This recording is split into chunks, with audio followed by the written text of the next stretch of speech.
Derivatives trading involves substantial risk of loss and is not suitable for all investors.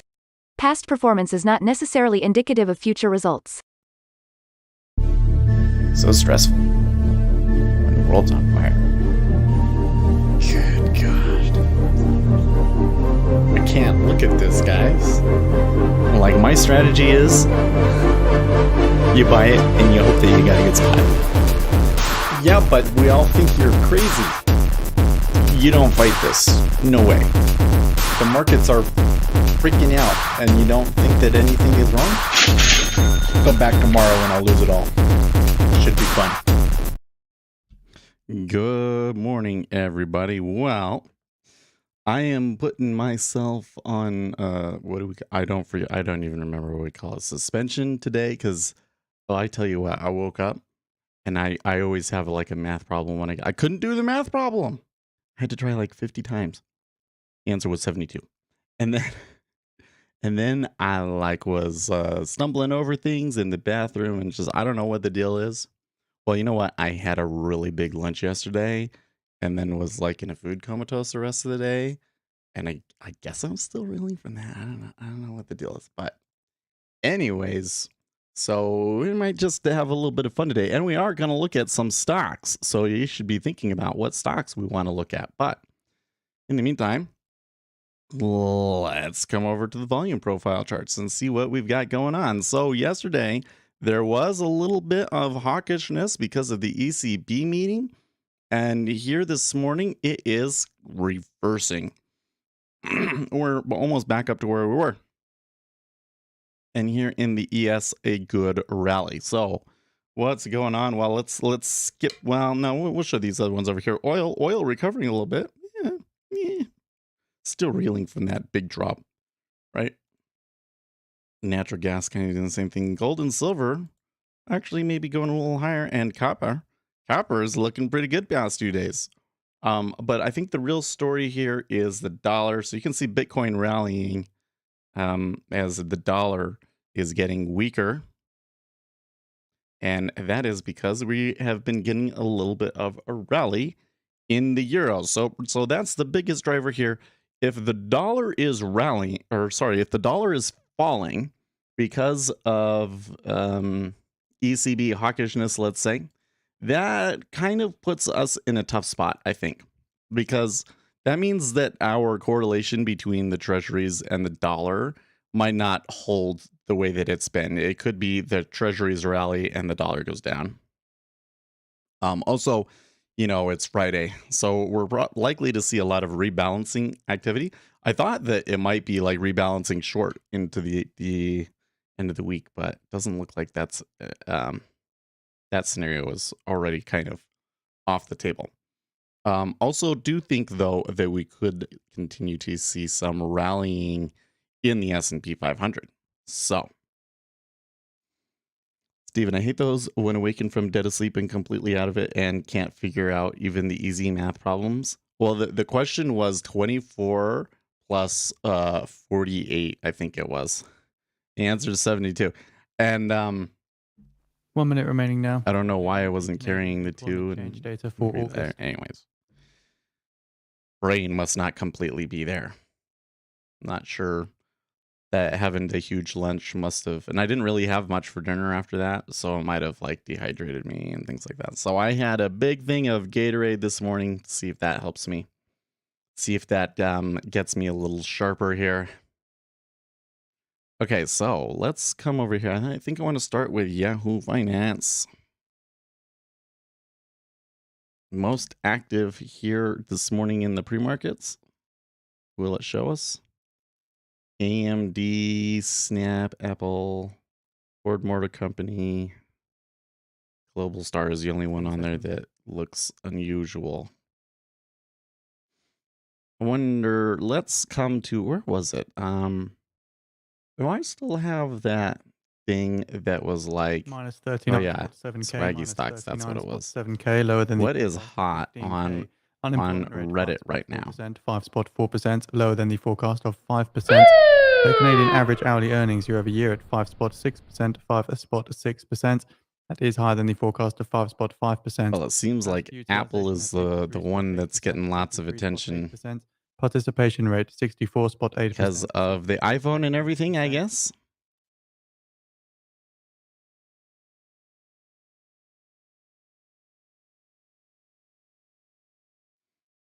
Just noticing some weakness in the Canadian dollar following this data here.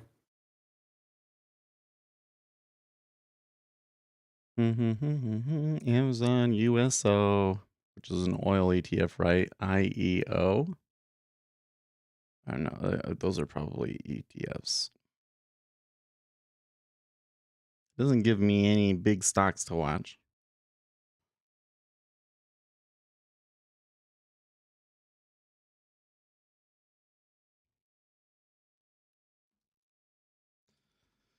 It's a AAPL order flow, day trading. Day before survey for August 2022 on the feed for those interested. Order flow, day trading, live stream 09. Let's try that. We got anybody looking to trade Apple here today? And on that, I think we will also. We've also posted out the Canadian capacity how could we do utilization this? report for the second quarter, available on the feed. I'm going to open it in a new chart, okay?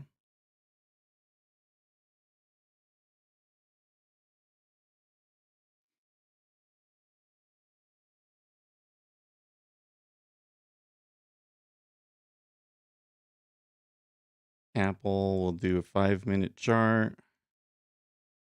Won't turn on tick replay for it.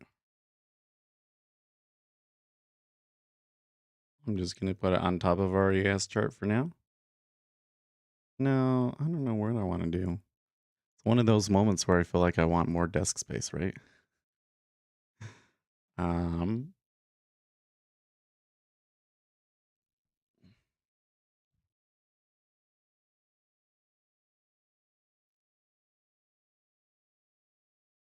What should we stick on it, eh?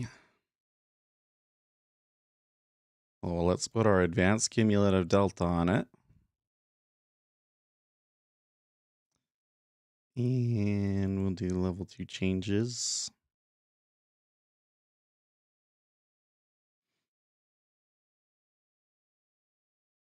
Sure. Resting orders, why not?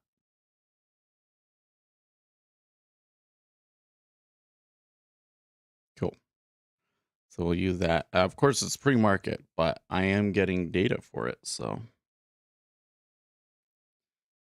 But we'll kind of keep an eye out if there's some stocks popping off today that we want to watch, right?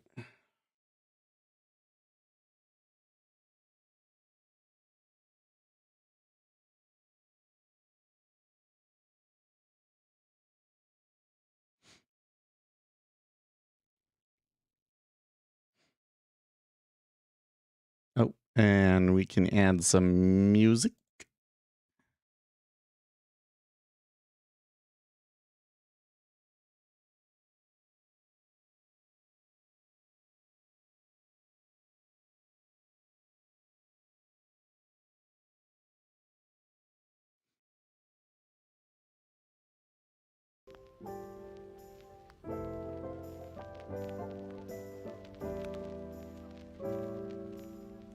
Oh, that's weird. I'm not getting the sound. Oh, okay. What does Alice do? Yeah, I haven't updated the documentation yet. That's probably going to be this weekend's one. Okay, so what Alice does, Alice is the one that is using the Kyle model.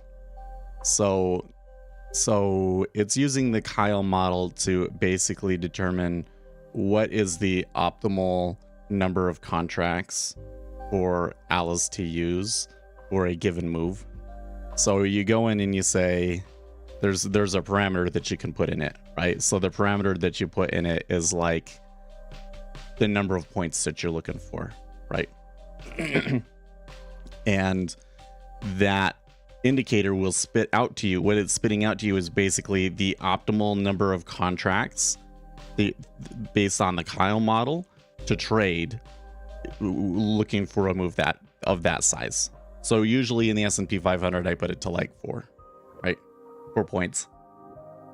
And it's basically, it's a measure of how much opportunity there is out there in the market, right? So the higher the number that Alice is spitting out to you, the bigger you could potentially trade. And that's all it's doing.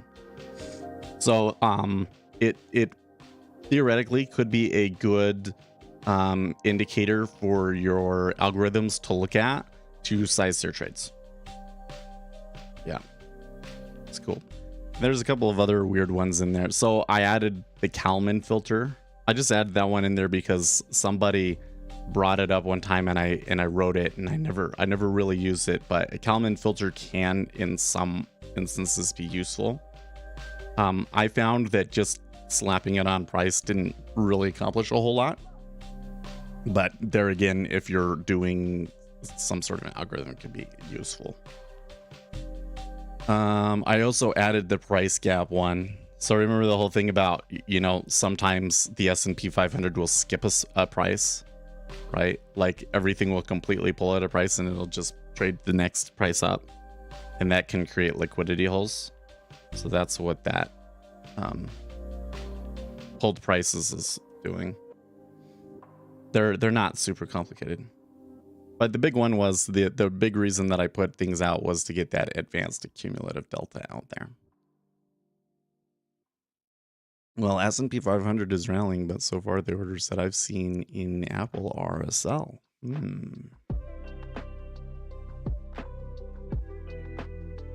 By the way, did you get the email notifying you of the new version, Steven?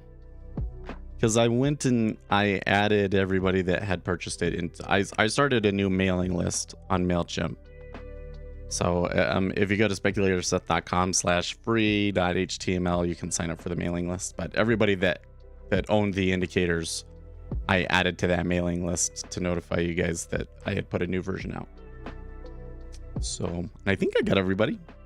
I didn't get you. Go sign up for the free mailing list. And if you sign up for the free mailing list, it will give you the free indicators. And the free indicators are like, well, then how did you know about it? Oh, I guess you knew about it from the video, huh? Anyways, what was I saying?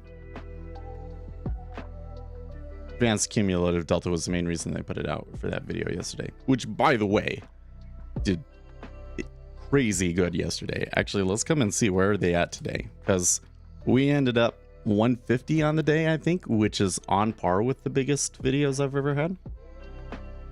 Like 150 in one day seems like not a lot, but it could start getting pushed out. So this is 176 right now.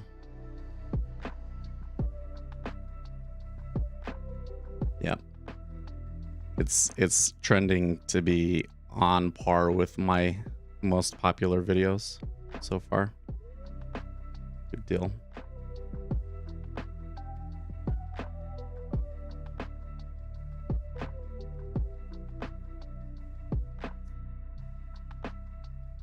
And there was this thing where it gave me a bump. See, like there was a point at which YouTube said, oh, this video is actually kind of popular. We're going to start using it a little more. Impression click-through rate is real at 1.15%. That's like crazy high. Although I don't know if the engagement is, I don't have enough information for audience retention, but I don't know how well we'll do on that. Wasn't really a huge focus for me. Not really. It looks like it's mostly subscribers so far, though. What we really need to get is to where, yeah,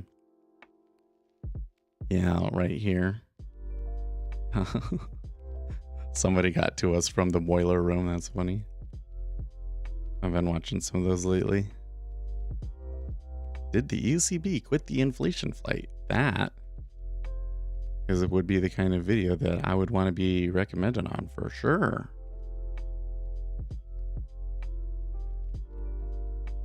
And maybe we're getting a little better there on those sorts of things. I know, and people are searching for, finding it when searching for NinjaTrader 8, so that's cool. So yeah, I'm excited about that video. That's the sort of thing that could continue to track really well, right? Well, I'm kind of suspect that we're gonna continue to see upside. Do I not have my? No, I have my new squawk on. Oh, I guess I missed it because I didn't have the audio turned on. But we did get Canadian numbers. We have Feds Evans speaking at 10 o'clock Eastern time and wholesale inventories that time as well. And then later in the day, we get George and Waller. We got a bunch of central bank speakers here today. Although those guys are likely to continue to be hawkish. So, but at the moment, treasuries are buying. I'm not seeing steepening on this buy, by the way. It is continuing to flatten. So I think that the market is still kind of going towards, at this point, I do think that this particular flattener kind of suggests that the market thinks that the Federal Reserve is going to make a mistake here.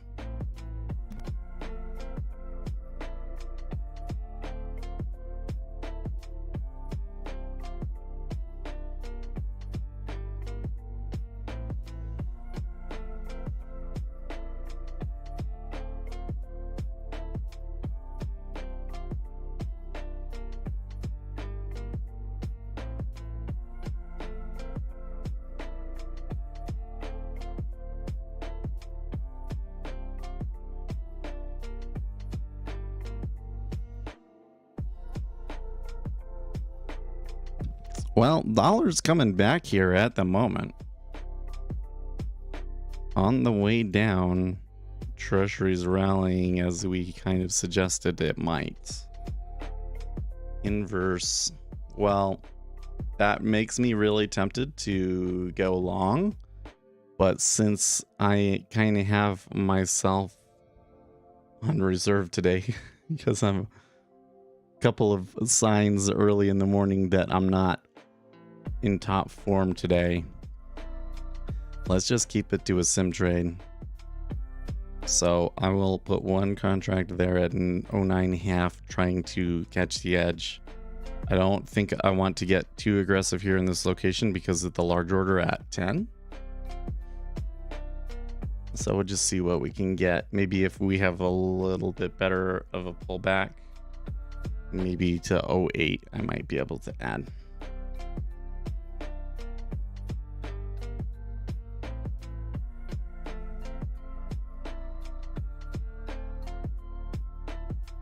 Oh man, so do you guys see this? Explain this to me. I know a lot of you guys are over there in Europe. Okay, so Queen Elizabeth died yesterday. There was a lot of mean people on Twitter out there trashing her. I thought everybody loved the Queen. Oh, there you go. Radoslav, did I miss the Queen talk already? Everything today is about her, rip. There we are, yeah. I mean, not particularly relevant to us, right? But I'm really weirded out by there's so many people online. Like on the Reddit thread, they had to like what is the word? They had to sticky a comment at the top that's like you know, celebrating somebody's death or being happy that they're dead is against site rules. There really that many people out there that hate the Queen? Or is this just like a tiny group of people, you know? Maybe they're from Ireland or the other parts of England that don't particularly like the monarchy. What is it? Like, I didn't know that there was Queen hate out there. And then so the thing that highlighted that to me was Ben Shapiro tweeted the hot take Twitter take that the British Empire was an unalloyed evil. The take that seems to lie behind rage against Elizabeth II is historically ignorant beyond measure. Okay, well, is that really why they don't like the Queen, though? I don't get it. Oh, do I not follow Ben Shapiro? I don't know if I'm particularly interested in following Ben Shapiro, but I guess I'll do it for the laughs. Everybody loved her because she was not allowed to make... Well, it wasn't that she wasn't allowed to make any political decisions. It was that she stayed out of it, right? Yeah. They know their role now. Look, the whole idea that certain people are born to rule and all of that sort of thing, obviously complete nonsense.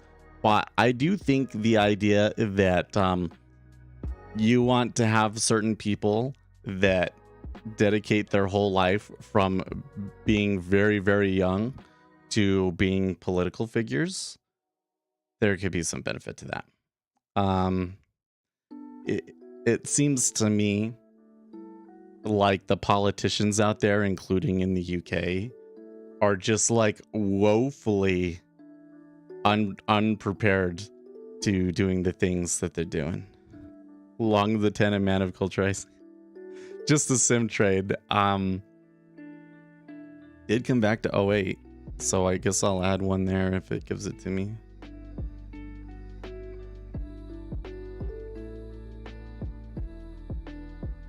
Hello, Mustafa. Well, it's a constitutional monarchy. She doesn't have any power unless representing the country. No. That's okay. I don't really know a whole lot about the UK, but here's what my understanding was. Okay, my understanding is that the Parliament and the Prime Minister and all of that stuff serves at the request of the monarchy. And if a king decided to be crazy and power hungry, they could decide to, okay, well, hold on, I want to put a stop limit here. If they were power hungry, they could decide to just dismiss the government and rule things themselves, or completely reorganize the government if they wanted to. That was my understanding of it.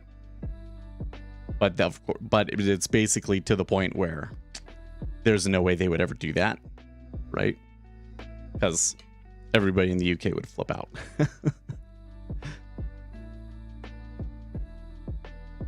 I did not find videos about trading the bonds. No, we do have one. The video before last was about the Federal Reserve, and the one before that was about the micro treasury yield futures.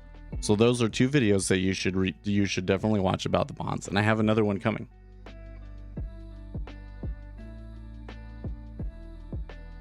Those are like those are in the last 5 videos here on the channel.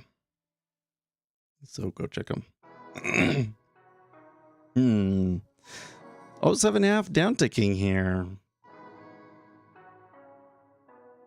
Well, okay, I got triggered in. Oops. I need to switch it back to auto here now. So I will take 1 off to try and give myself a little bit of room. That's why I decided to do 3 there.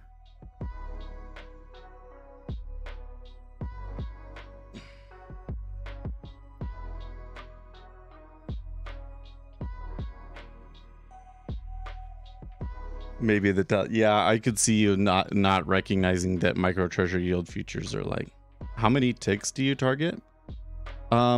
So I don't really target ticks anymore. I can just kind of see where the market is ranging. So like kind of the key look that I'm going for here is like, okay, is there a liquidity hole? And how large is that liquidity hole, right? So it looks to me, when we were up there at the high, I could see, oh, if we are in a liquidity hole, it could possibly range all the way back down to 08. So that's why I started taking it down in there. And then we know that the top of the liquidity hole was 10, right? So that means that I want to be taking some profits at 09 or 09.5. So that's why I played it the way that I did. Basically, I think that it's long in the larger scheme of things. So I am trying to scalp across the liquidity hole that I see, in the hopes that if it takes off, I will have given myself, if it doesn't take off, I'll have given myself enough room to bail at break even.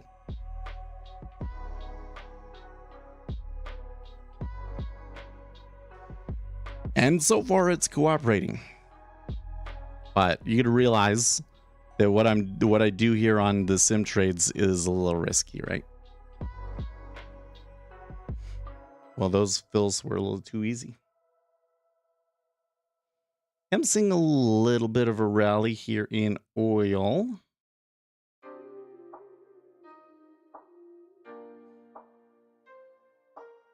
You know what? Here on this thing right here, my level 2 changes.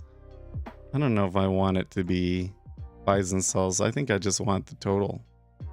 I guess I keep it the way that it is. You're long with 500 lots.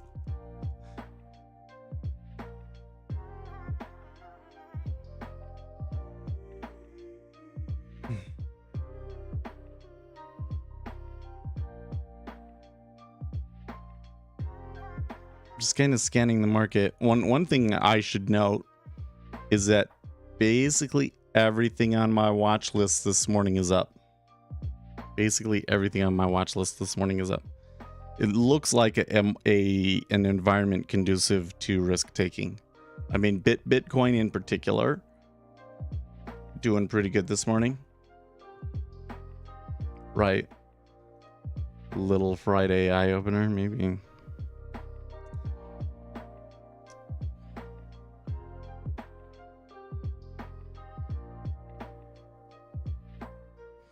Haven't seen anything too interesting with stocks yet, though.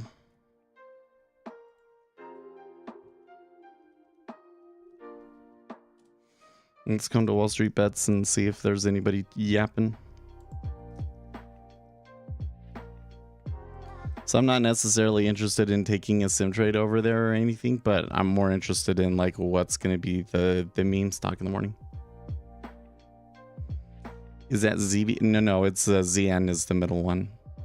ZB, going from the far right, it's 5-year, 10-year, 30-year, S&P 500. Then there's a chart, and then on the far left is Apple.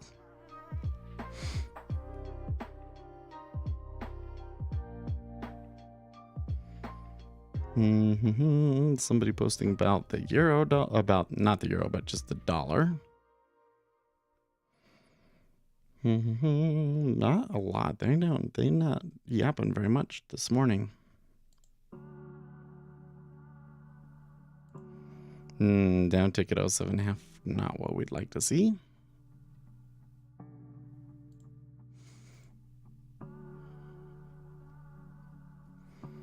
Michael Burry is complaining about vaccines.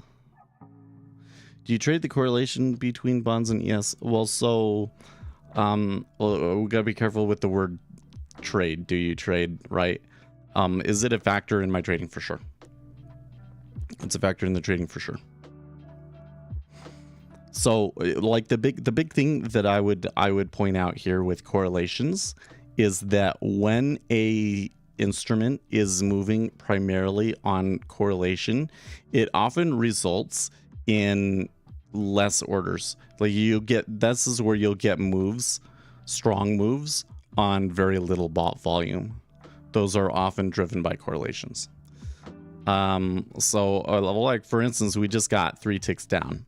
Well, that first little bit, it could have been a correlation. I did see a little bit of a drop in the yen. But clearly there is some volume behind it because 1300 now have hit into 06.5. Been noticing this kind of pattern a lot, that you get it'll drop like 2 to 3 ticks in the 10-year on practically nothing, and then there'll be an iceberg on the fourth one. Bitcoin to 3K. Do you mean 30K? Or do you really mean 3K? I don't know if I want to be long Bitcoin at the moment, but you know what? If the central banks really do back off here and everything, Bitcoin's probably a good place to try and play it. And, you know, they got the whole Ethereum merge next week, right? Ethereum has been moving up. No, it means 3. Okay. I can only hope. I can only hope.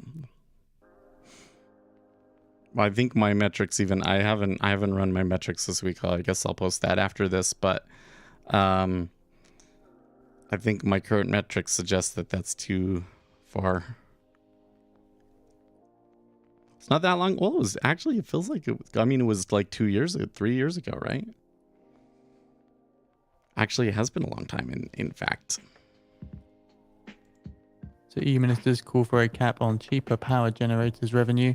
Also call for a levy on fossil fuel companies' profits and more work needed on imported gas price cap idea.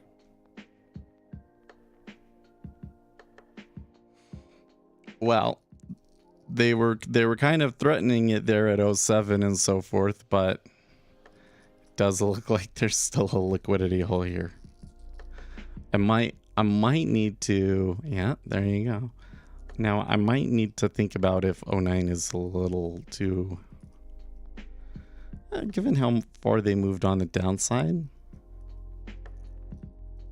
I don't know if it matters. Let's just keep it there.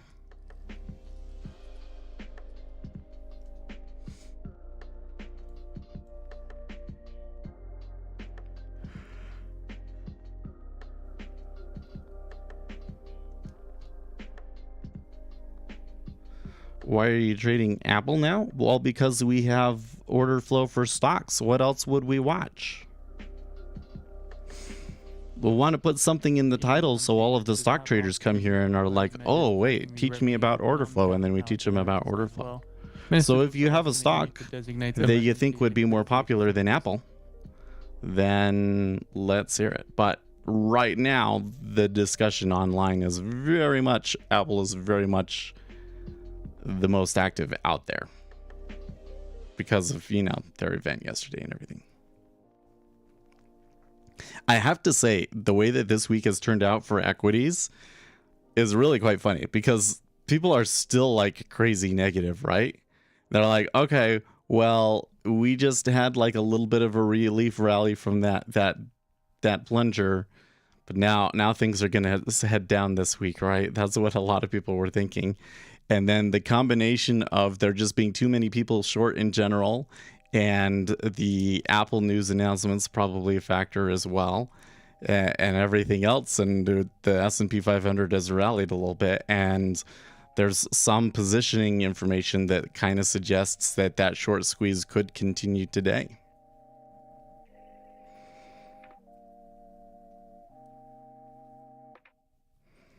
Okay, because it was ES, but maybe Apple will attract more people.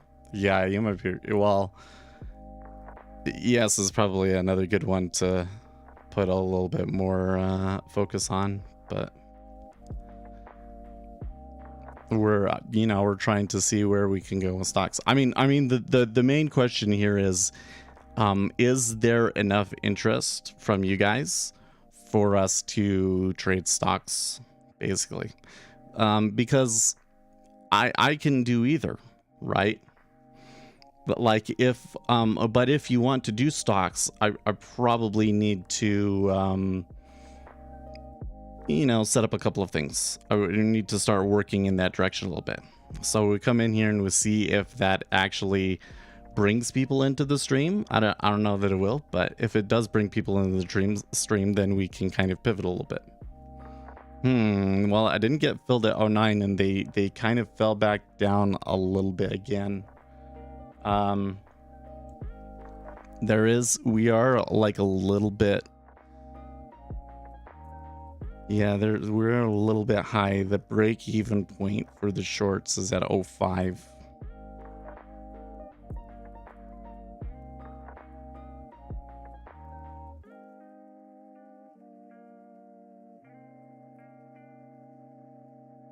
In other words, don't be surprised if we touch 05 and you see ice breaking there. Ministers asked the EU to designate emergency liquidity instruments to help energy market participants facing margin calls. EU country ministers have asked the EU to propose Emergency temporary interventions, including gas price cap, again from the draft meeting summary.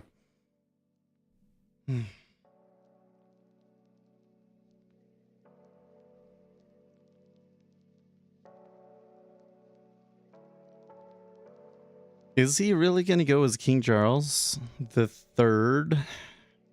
Because when I was reading on Reddit was like, nah, he probably won't be Charles because the name Charles has a bad history. Whatever.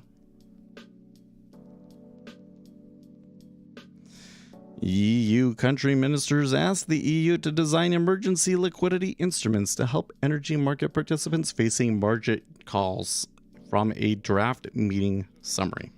EU country ministers discussed price caps for Russian gas, but further work is needed on the possibility of such a measure.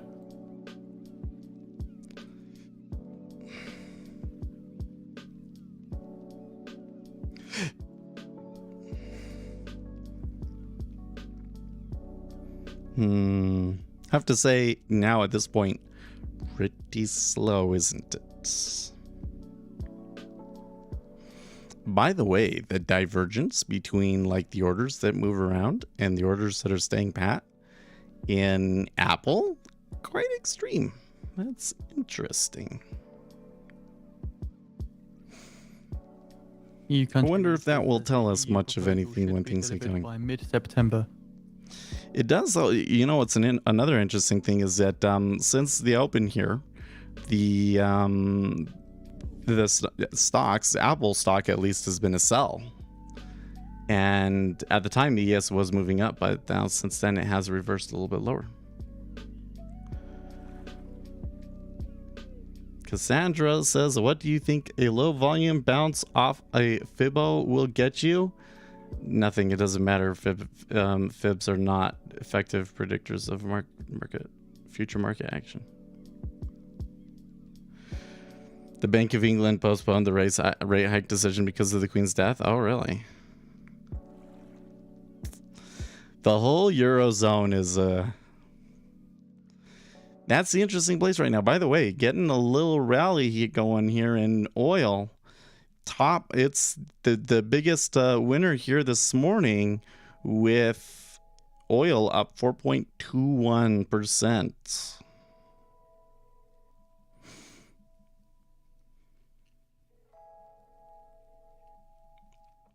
Oh man, that reminds me, there was, I had a TikTok about oil, and this person was like, fundamentals, but fundamentals don't move the market. And well, they don't. Orders move the market. Fundamentals, or more specifically, changes in expectations based on breaking news, can create orders and move the market. But I'm pretty sure this guy, if they're saying that means that they fully believe in technical analysis and probably cryptocurrencies as well. And sure enough, I click on his energy price and ease the burden. Click on his profile, and he's a crypto trader person Minister Habeck with charts, doing Elliott wave analysis, actually, which when we did our survey, Elliott wave was like the most hated. That was the one that like people were really sure didn't work for some reason. Been thinking about if we should respond to him or not, because really what it is he's being noise trader Ned, right? Is that what we should name him? Wait, so here I got the book here. I forget, where is the Kyle model in this book, because that's the chapter where they talk about Bob and all that. 290.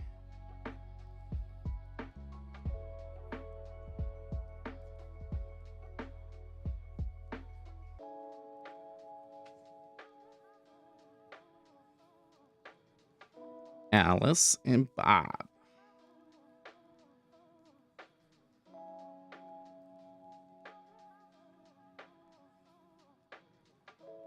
I don't think that they give noise traders a name, but I think we could call them Ned. What do you think, noise trader Ned?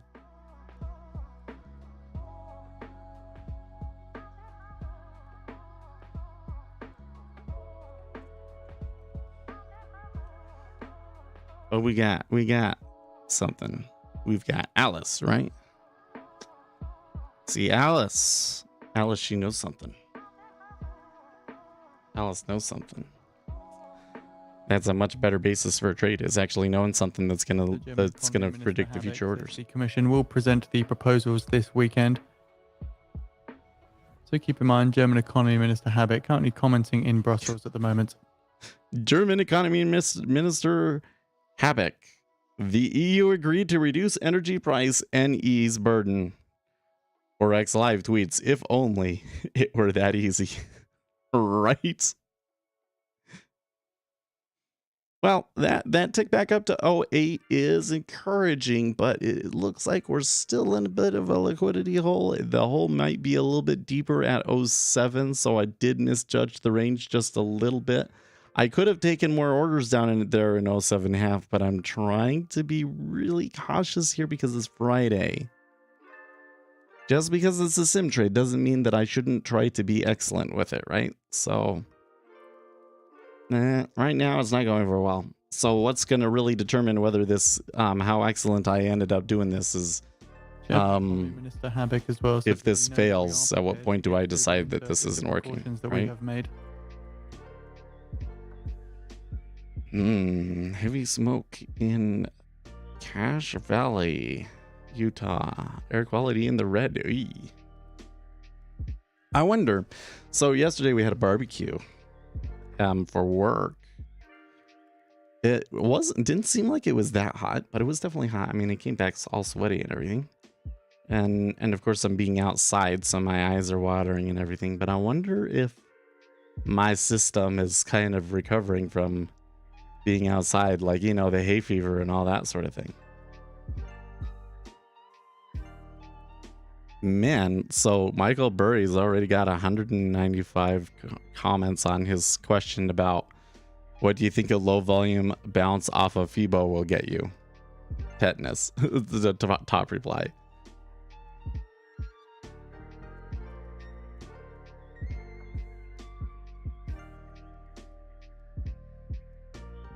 I'm going to lean on absolutely nothing. I don't think that it's indicative of anything. It's just noise.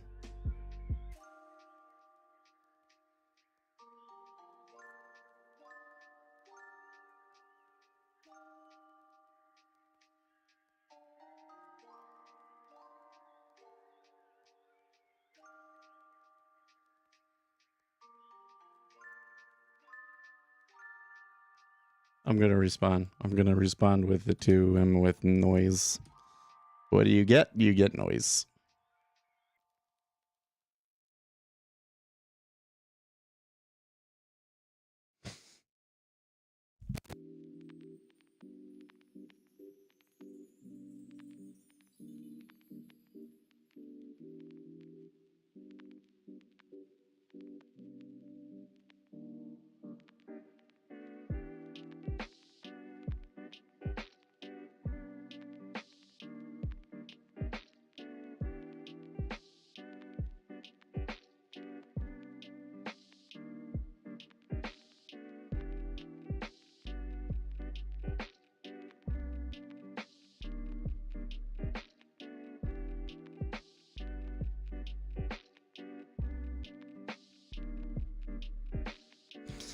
Let's see here. Tobias says overall I'm still kind of bearish even with the nice short squeeze and indexes we have. Well, on which time frame?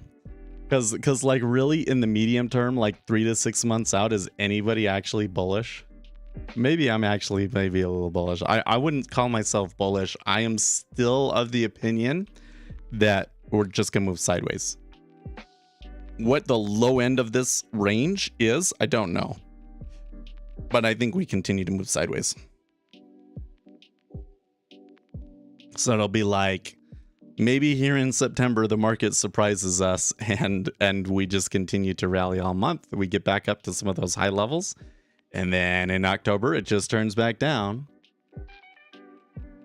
And at some point probably there is going to be a little bit of panic because of what's going on in Europe, but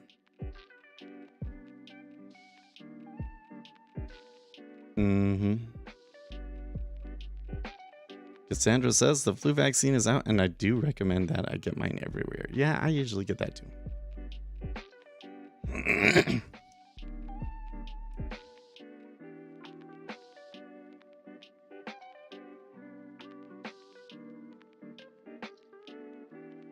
What the heck?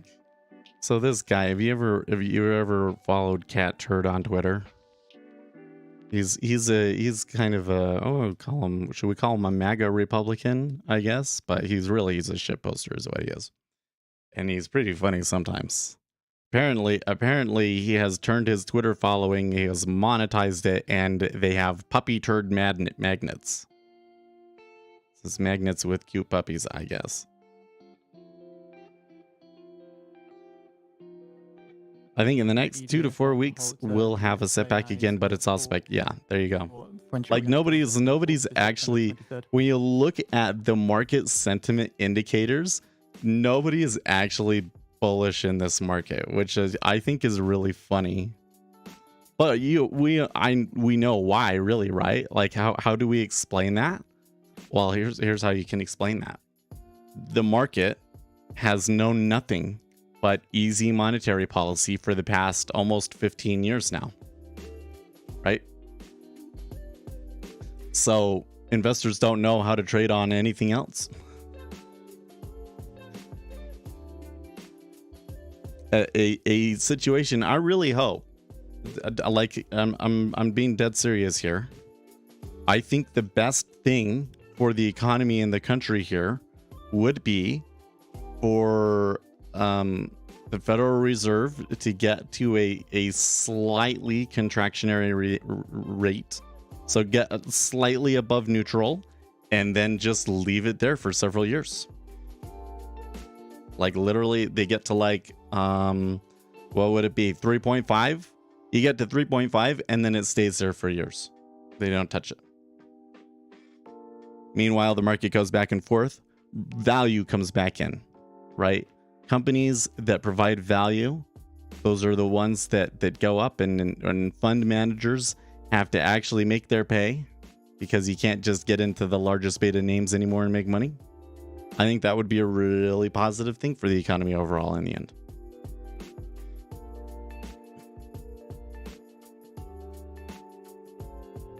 A little bit. So that last move up is spiked a little bit more in the 30-year than the others, but still being pretty meh. Yeah, if everybody is bearish, logically the market can only go up, right? But there are these cases where this doesn't happen. Maybe the market goes sideways or another drop. Well, no. So like if the market sentiment is super negative, that doesn't mean that it's not going to move down. It's like probably in the larger scheme of things, it does move down. But what it means is that you're going to have really, really ugly short covering rallies in between, right?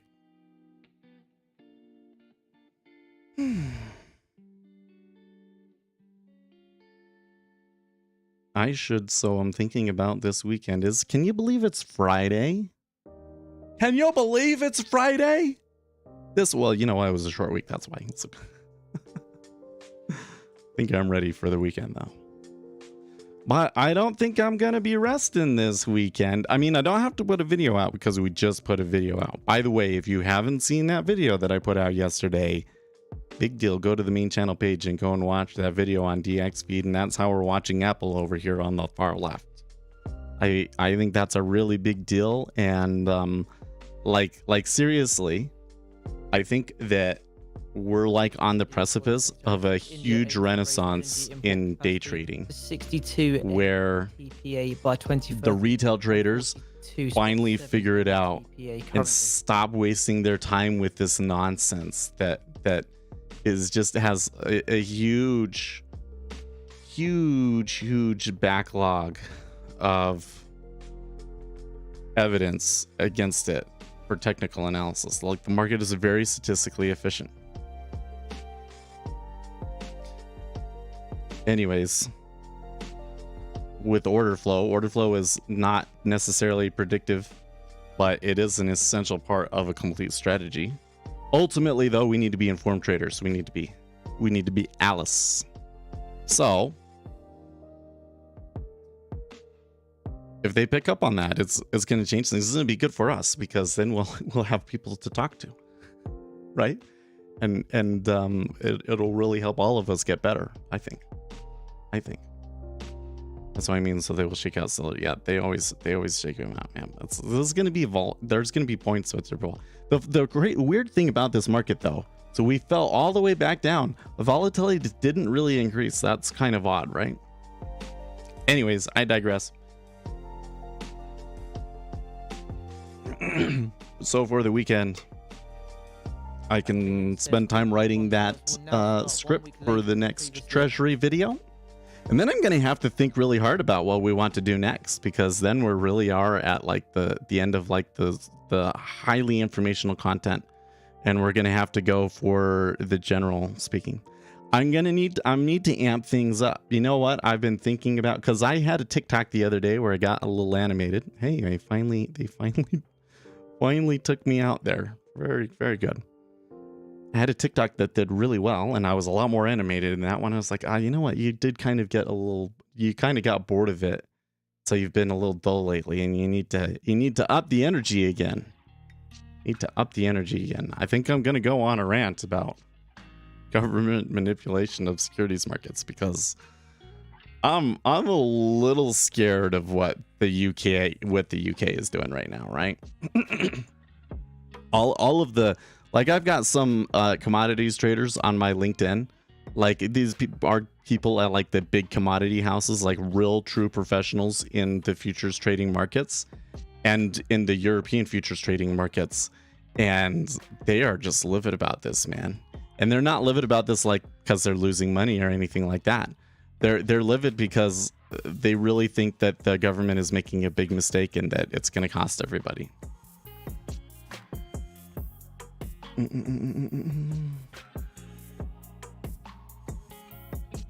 So we can spend some time on all those sorts of things, and we can start writing some more general day trading kind of videos for general audience again.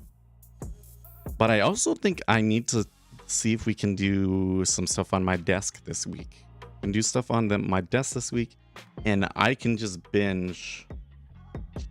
I mean, I'm doing pretty good. I'm more than halfway through this book, right? More than halfway through this book, so I can binge on that so I can get to, because I'm kind of getting bored of it now. Even though it is having the information that I wanted. It is having the useful information that I wanted. So that last move up, I think, was very supportive of our theory that the treasuries do have an upside bias, but super slow.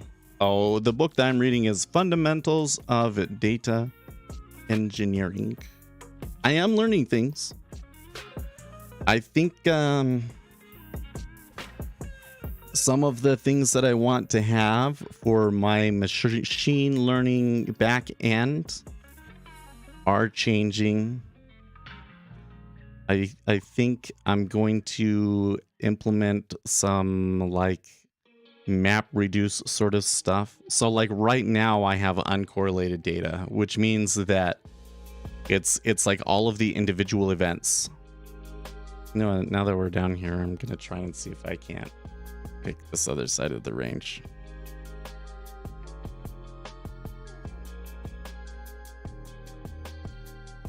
Yeah, so I got all the uncorrelated data, and then, you know, like the order book and everything. Oh, I do not like that. Did not like the way that went. And then you can use that to calculate like cumulative delta and any kind of, because it's everything. That's all the level 2 orders and everything, right? So you can do like cumulative delta, for instance, but like if you save the output of the cumulative delta, right, then you can't necessarily construct it. So what if you want to test the slightly different cumulative delta? You can't, right? So that's why I'm doing it as uncorrelated data. And probably what's going to have to happen is it's going to have to be like half batch and half live. So like you'll be able to like build the models up on all of the past data and then have it update live after that is what I think I'm going to have to do. So that's going to change. Like I'm going to have a real architecture with like a really regimented pipeline of it, you know, taking this data and translating it into these separate files and then taking those and putting them into the stuff. And I'm going to use like all the fancy tools and everything. So the book has been useful, but it's a little, you know, I do kind of want to get past it. So I feel like it's a good book for somebody that if you're like in school or something. It's a lot of it I do know. And I want to get back into trading. I want to do money market and bond calculations because Akshay has never led me wrong and he wants me to read that book. So I'm going to do it. Nah, I did not like that down move. Like it was just as soon as it looked like, oh man, like I said, that was supportive of our theory that it was going to move up, right? That move was not. That move down was not.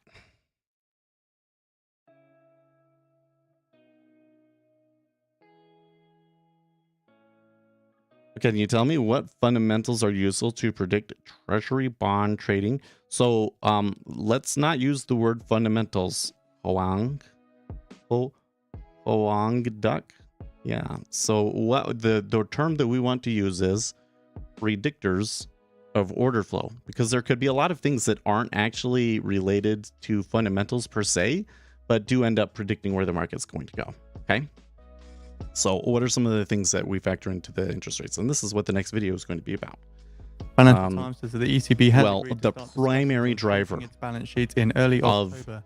Interest rates and treasuries is what the Federal Reserve will do to set interest rates. Okay, that's the primary driver. And everything that is most indicative of where the treasury market moves are basically tea leaves that might help us predict what the Federal Reserve is going to do. Okay.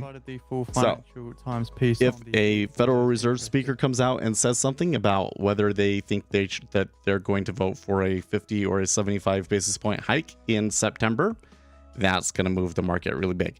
Like if these guys that are up at the top of the hour came out, the Central Bank has agreed to start. And by the way, I should probably bail here now, right? This is on the already stretched budgets of the Southern European governments. Sucks that I got in at a monetary policy but this week in Frankfurt, and did of course raise interest rates by 75 basis points, tackle the record inflation.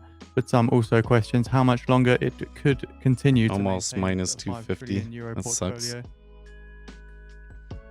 I only got 3 favorable ticks out of that and 6 unfavorable, so it's not the best trade. Anyways, so if Federal Reserve, we got some Federal Reserve speakers at the top of the hour. They're likely to be hawkish. But, you know, if one of them came out and said, actually, I think that it should be a 50 basis point hike, that would really move the market, right? That would cause a really, really strong rally in treasuries, okay? Then the next point would be like economic numbers, right? Because the economic numbers are going to play a large factor in what the Federal Reserve tries to do.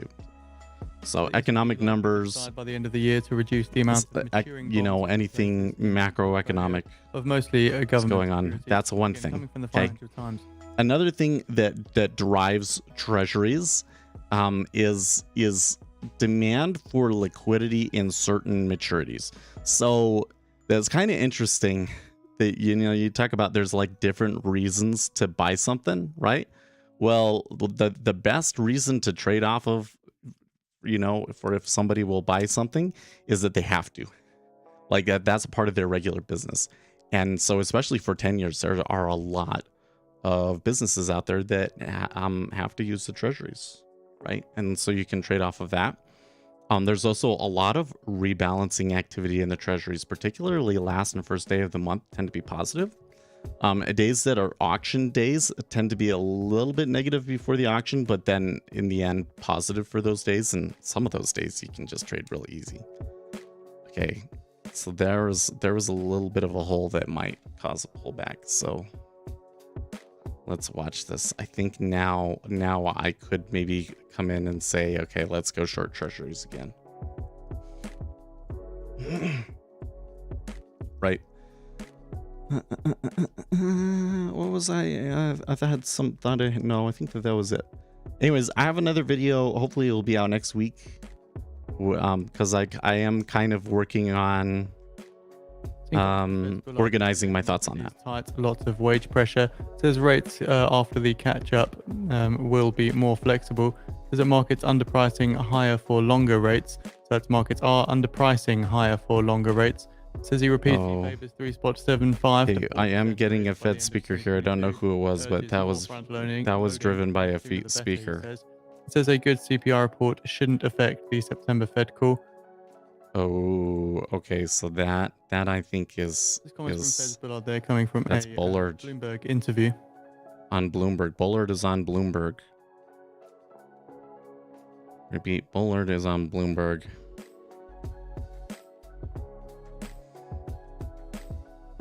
Well, we got to be careful with that one, actually. I'm thinking that could lead to more selling today.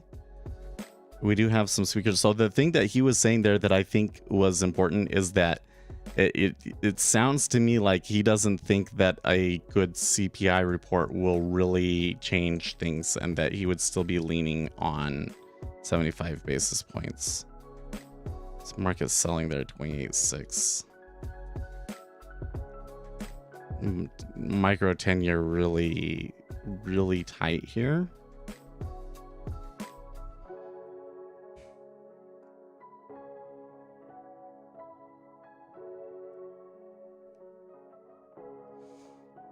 We did form a spot there that is likely to have a little bit of a retracement, but we're also in a low volume node that they've slipped through in before, and the volume still looks really strong, and there's not that many contracts short either. So like, I think you have some room for this to continue a little bit.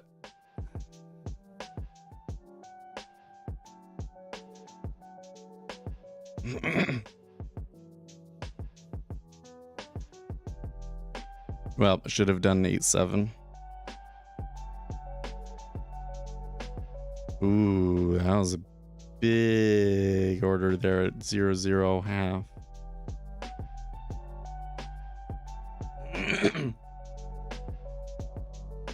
Yeah, okay, and that stays off for. I think we should expect to see maybe some icebergs in the 116 evens. This is an area, it's kind of funny because even though this is like a low volume node on the volume profile, it's an area that we have traded a lot this week, isn't it? It's kind of funny how the scenario that I was going through was like if a Fed speaker comes out and says something really dovish, and like as I'm saying that, Bullard is saying something really hawkish and the market's moving down. As of late, Fed's been, since this summer, Fed speakers have been a really big driver of the order flow in the treasuries, haven't they?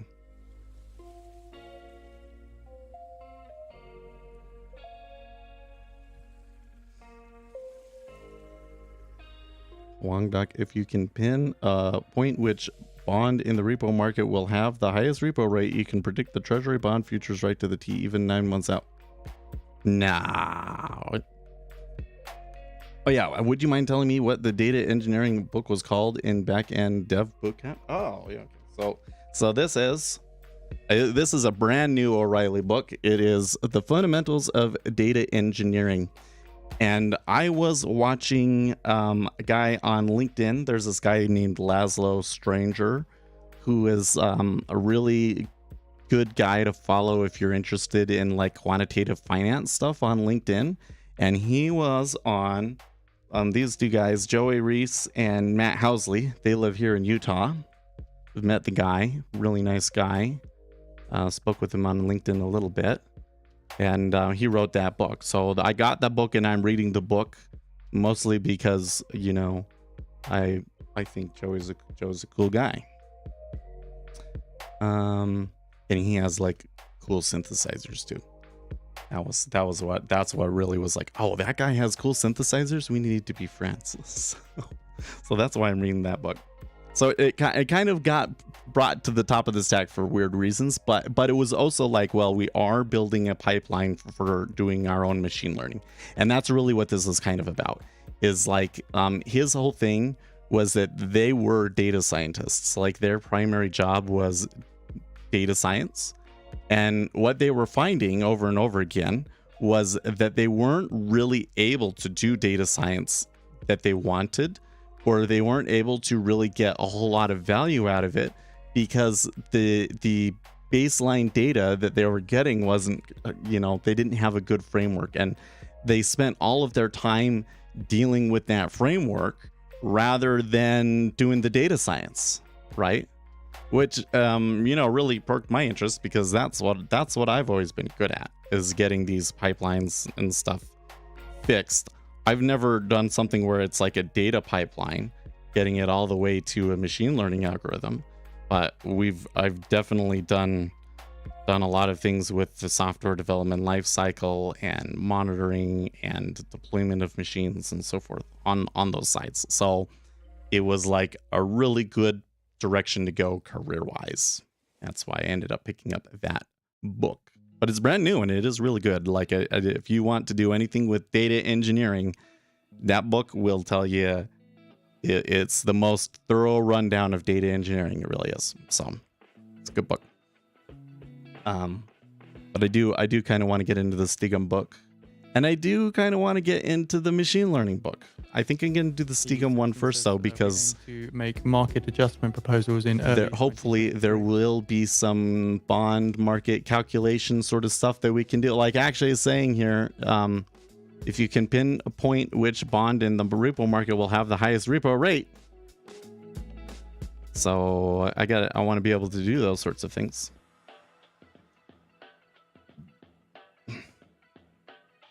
Anything that I can do to predict a more accurate and narrow spread for the 5-year on the run yield futures. We need high LNG shipments. I'm really interested in that. So I kind of gave up on that because there is like the basis and the spread and everything means like,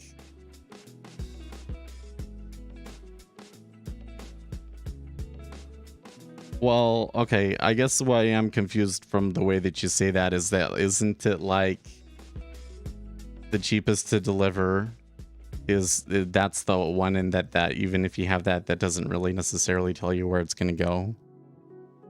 You're getting some selling here in Apple now.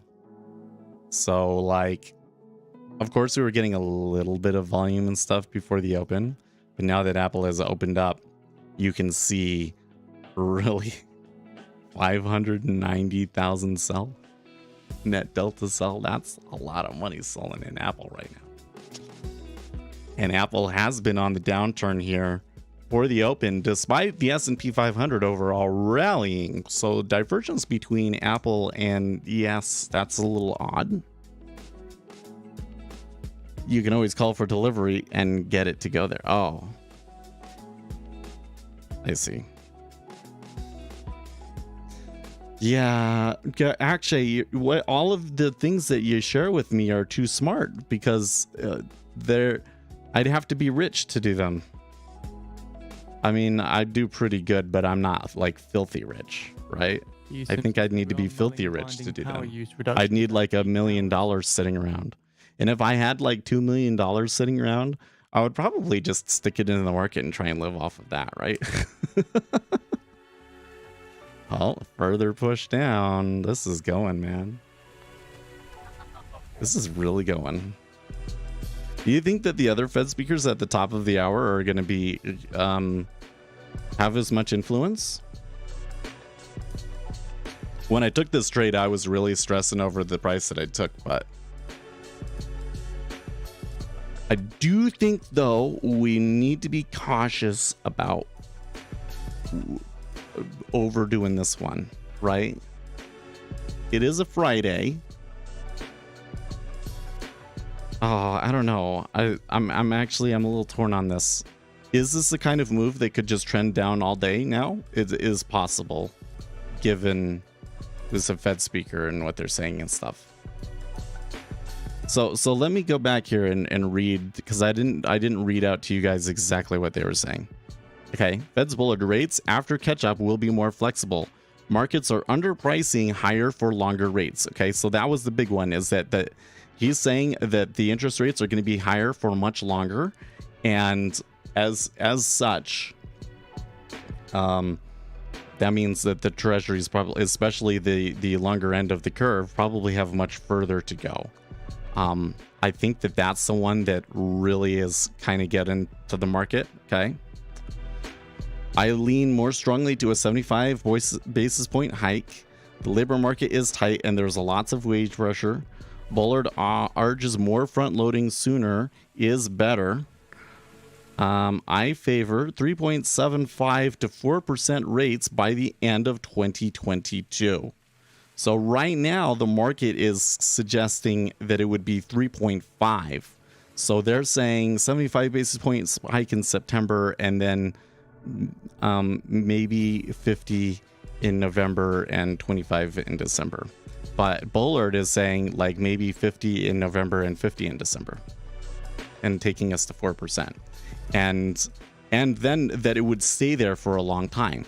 So the treasuries have kind of been like, well, we don't really need to do anything because, you know, they're going to back off. But Bullard is saying higher for longer, right? That means that not only are you going to get like 3.75, but that you could be there for a long time. And like I was saying earlier in the stream, like maybe years. Like it seems to me like if they could get the interest rates to be slightly above neutral for several years, that would actually be really positive for the markets. So it would be really healthy to get, you know, markets back into a healthy place. But if that is the case, then the 10-year is woefully low. You know, the yield on the 10 is woefully too low, right? Because you're basically like, you're saying it should be 4%, right? And they're still at 3.3. Higher for longer is only fair to offset the lower for longer from the last 10 years. Maybe that's why I'm feeling that way, is because it was like, well, like they put rates at rock bottom and then they just left them there forever. Why can't they bring rates back to just neutral, and then leave them there forever, right? And then maybe the market recovers. Maybe we have a little bit of a recession, but then eventually we get a healthy economy and they start moving up, and then they start raising rates again, and only then at the end of that cycle, then you have the recession where you have to bring interest rates down. Maybe is that a little bit too big of a fantasy? I feel like it may be a little bit of a fantasy on my part that would happen, but we'll see. This downtrend has been brutal though. Like, man, when I got in, I thought I might be a little bit late, right? But this has just been, has not let up at all yet.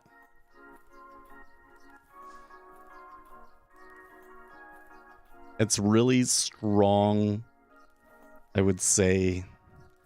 Yeah, generally speaking, the stacking on the offers as we move down look pretty healthy to me, although they are pulling both ways when it moves around. So we still kind of have a situation where you could get some odd volatile liquidity holes.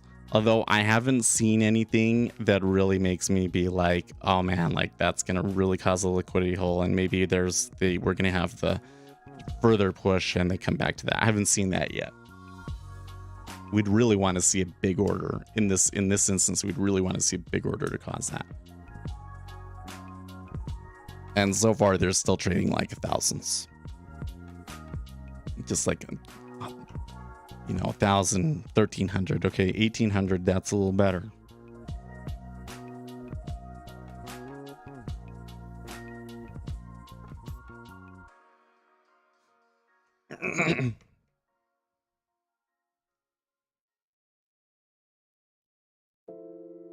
Now, is this killing gold? Yes. Oh yeah, it's killing gold. It's really killing gold. And it's putting a damper on the rally in oil. So earlier today oil was 4.25%, and now it's at 3.3%.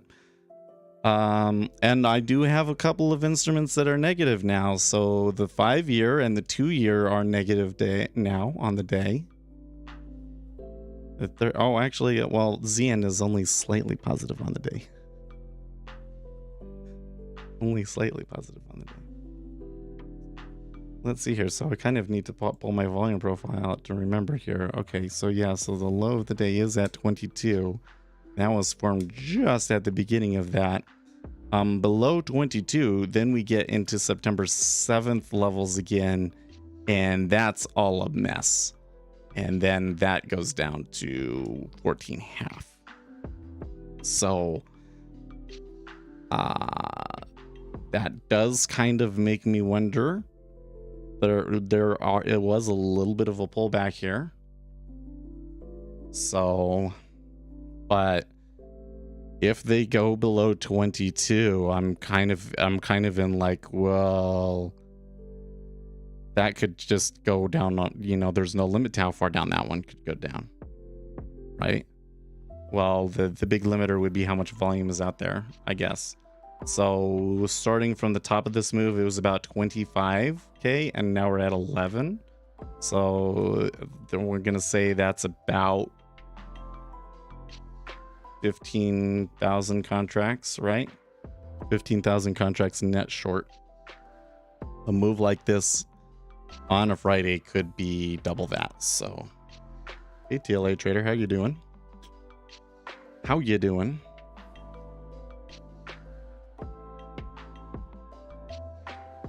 The funny thing is that for Bullard to say that he leans more strongly to a third 75 basis point hike is actually kind of, that's less strong language than I would have expected from him, but it probably doesn't actually mean much of anything.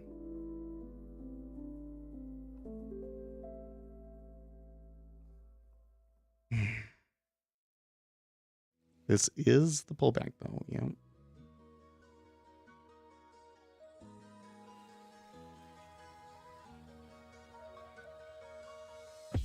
I don't know. So the kind of the spot that they stopped at, there was a 2K iceberg. That's probably not enough to be much more than a tiny little speed bump on this move. I would think that on something that would like be a real liquidity hole in this kind of situation would be more like 5,000 contracts.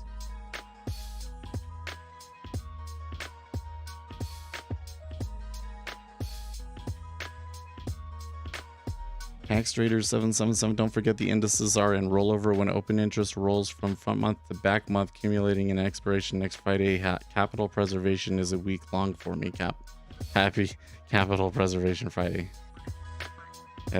It's definitely order flow in at least in ES. It gets really confusing for sure when they're in the rollover, and you do see a little bit of that over here.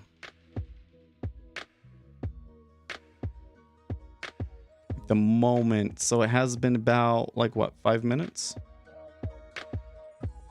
So it is ranging like that. There's a liquidity hole here. I wouldn't say that it's too strong yet, but it could really solidify and that end up becoming a stumbling block. Let's see. At the moment, I'm kind of worried that they could get all the way back up to 30 before it would fall back down.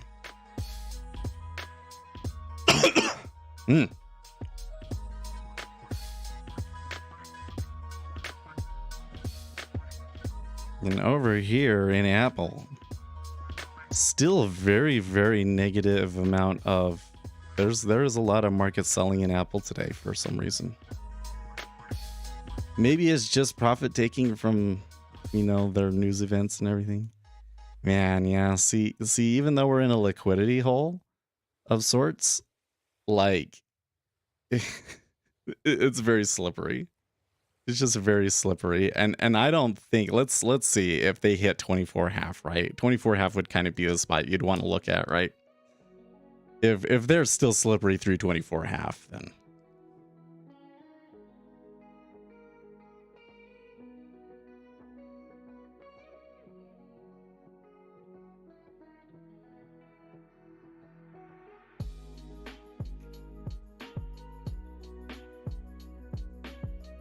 and by the way, through the move, what are we seeing? It's flattening. It's flattening again. Although the 2 and 10 did see a little bit of a steepener.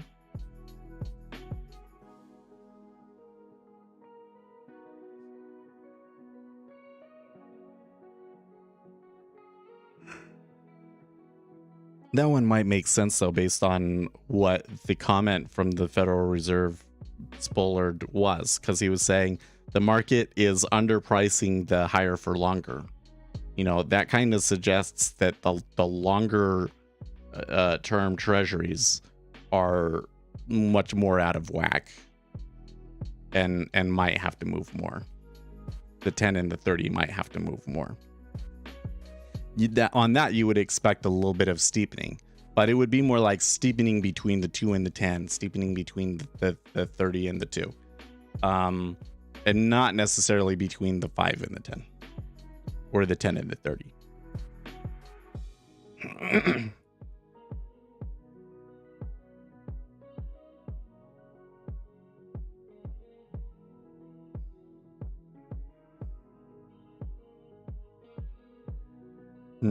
Okay, so just a reminder, we do have some news at the top of the hour. We have Fed's Evans speaking. Then we have wholesale inventories month over month rev and wholesale sales month over month. Looking for a reading of spot 8 on both of those.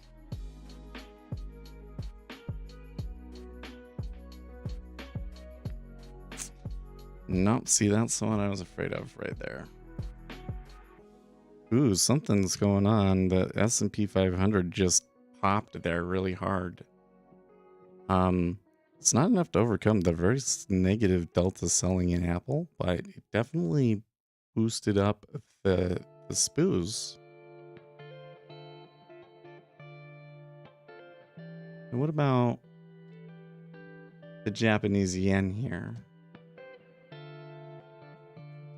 So the Japanese yen did decline along with the treasuries, but not nearly to the same degree. They didn't even beat out the low from just before the open here. But it is kind of moving up a tiny bit here as the treasuries are pulling back. So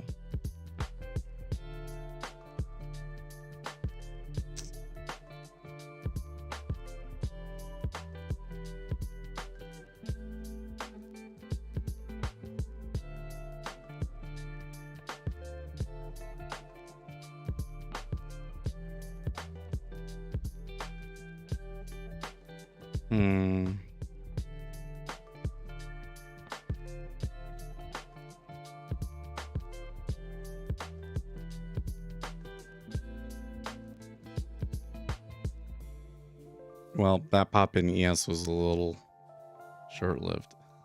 Live monitor posts. Everyone thank Bullard for crushing bonds back to 3.48 on the 30-year and giving us free money. Thank you, Mr. Bullard.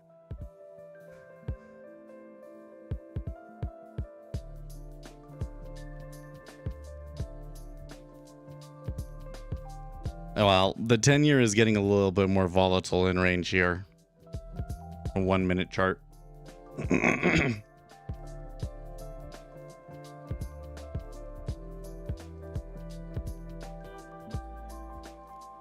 So far, giving up about a basis point. Actually, I'd say 2 basis points now. But we got more speakers, so I don't know. The problem is it was such a forceful move that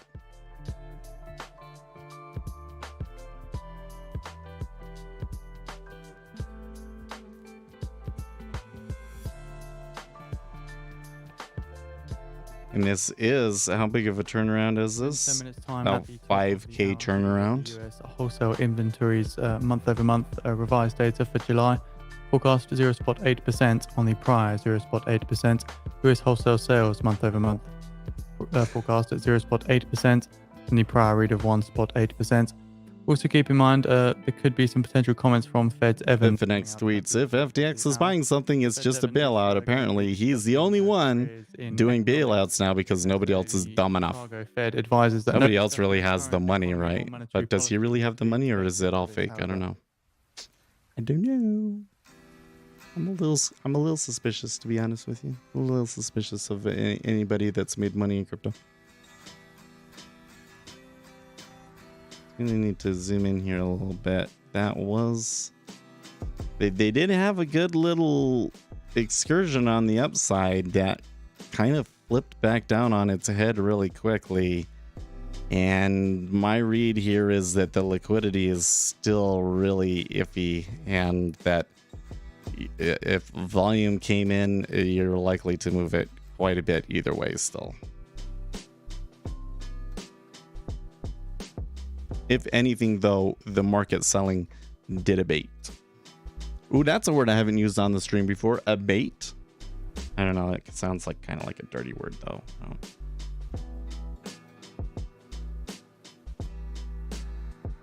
I don't think we should talk about stock markets abating very much. Could be trouble.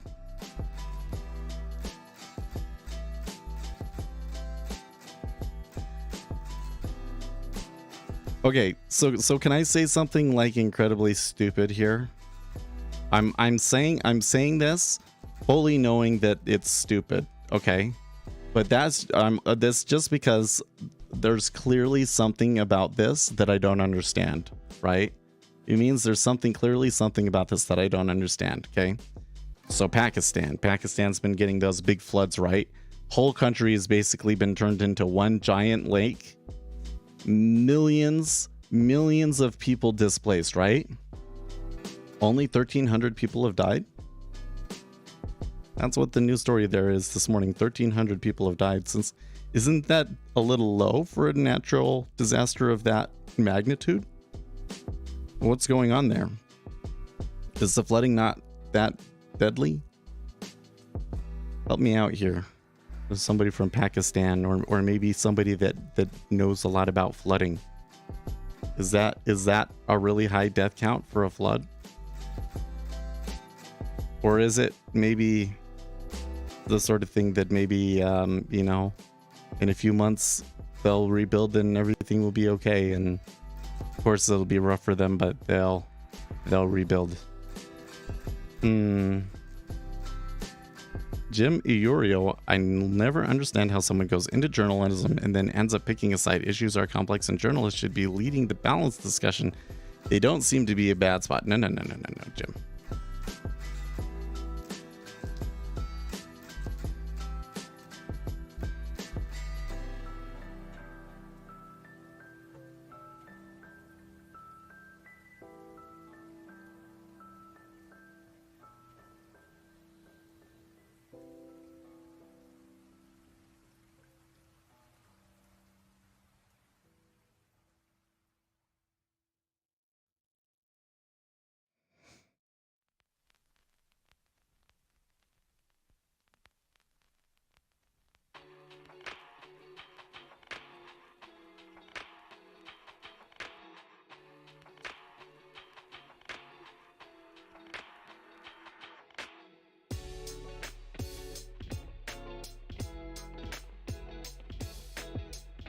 The 5-year is threatening to pull us back under.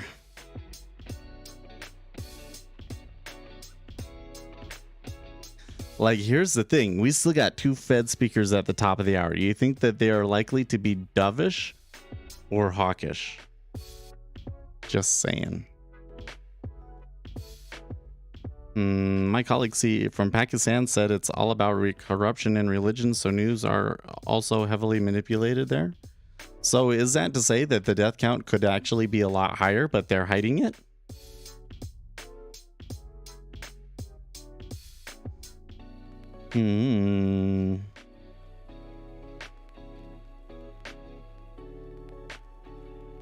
In 5 minutes time now at the top of the hour. Bias is probably yes. Month-over-month revised data for July. Forecast 0.8% on the prior 0.8%. US wholesale sales month-over-month for July. I need to go back and find like last time the Mississippi flooded and how much, you know, how many people died from those. Speaking on careers in economics, Chicago, I don't recall. It's been a long time. That we're not expecting any comments. It's been dry, hasn't it? Or the economy.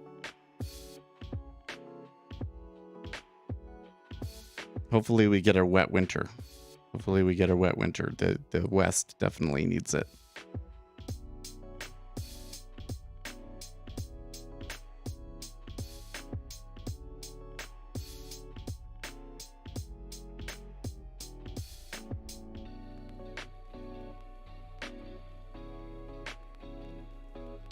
There you go.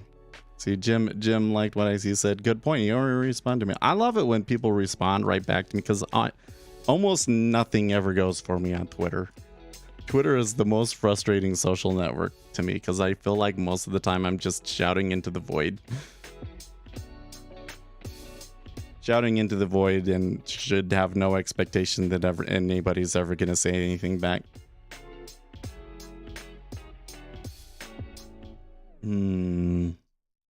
Well, the lead on Forbes this morning is Dow jumps nearly 200 points as investors shake off rising fears about more Fed rate hikes. Well, I think that they wrote that before Bullard opened his mouth, huh? Yeah. Probably. Okay, so they are coming back down to the lower end of this range. I haven't seen anything from the news squawks in about 10 minutes, though. 3 minutes to the top of the hour.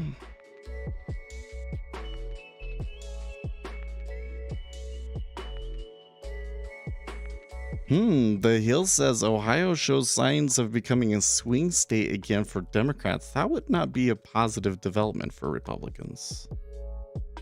No, it would not. Ohio being a reliably Republican one really helped the electoral calculus for Republicans. And if you can't put that in a leans Republican category anymore, it makes the electoral paths for Republicans a lot more difficult.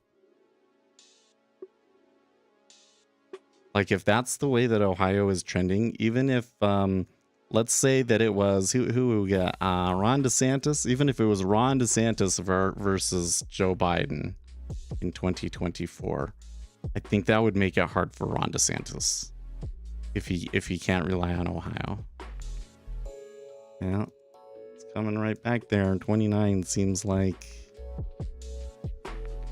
it might be the spot. There was a bit of volume down at the 26, right? But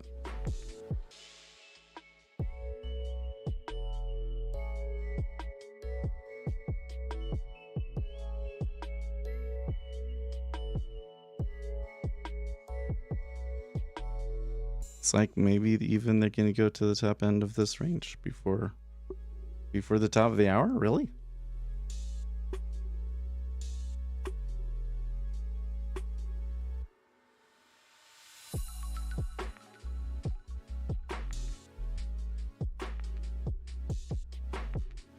Well, I should probably give myself some protection down in here just in case something crazy happens.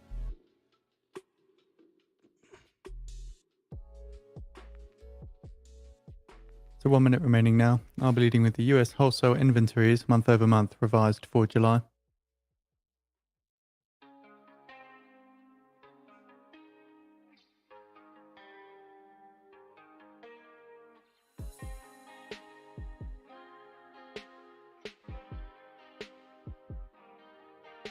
This last little bit of like the move down and then back up in the treasury, volume almost completely flat through all of that. Not the case in the 30-year. The 30-year is actually seeing a bit of buying. That could be more flattening coming through, though. Could be that the 30-year is dragging them up because of flattening. 10 seconds. Not really seeing pulling for this news. Might see some reaction still, though. 0.6%, 0.6% lower than the forecast. Okay, so U.S. wholesale sales month over month, negative 1.4 versus 0.8. 1.4% lower than the forecast of 0.8%.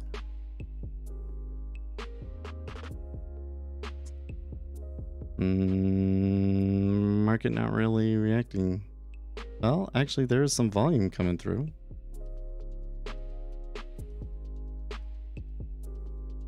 I'm kind of thinking that I might have to just bail here, guys.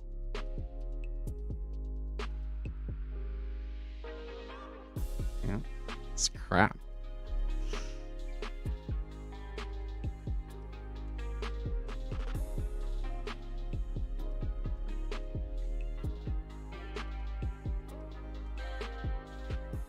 You know what happened there was I had a really good trade, lucky entry, good driver, did not manage the exit well at all. And I really probably should have, once it really started to become clear, by about 7:45, I really should have been taking it off. Really should have been taking it off around 7:45, so about 15 minutes ago. But that's okay, I didn't lose anything. Trade reports for July 2022 on the feed for those interested. And we might get another chance here because we do have Fed speakers out there, right?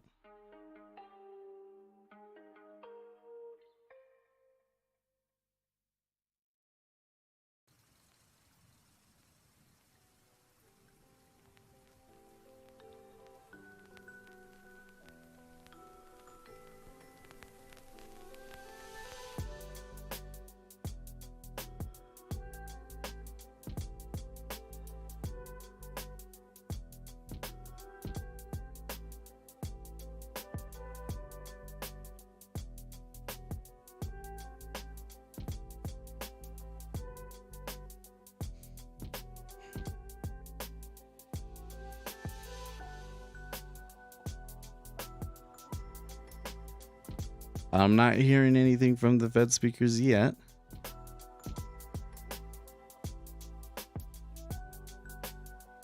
Uh-oh, what's the Fed challenge? The Federal Reserve, along with other co-sponsoring Federal Reserve banks and regional planning universities, have made the decision to again host the 2022 National College Fed Challenge virtually to ensure competition can be held in 2022. The Fed Challenge will consist of a virtual video submission of a 15-minute presentation. Use a national rubric, but take into account both academic and regional representation.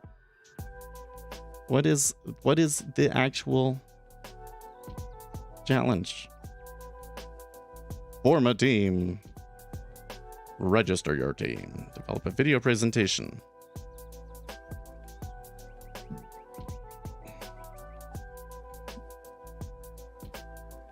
It's a 15-minute presentation on something, on the national rubric.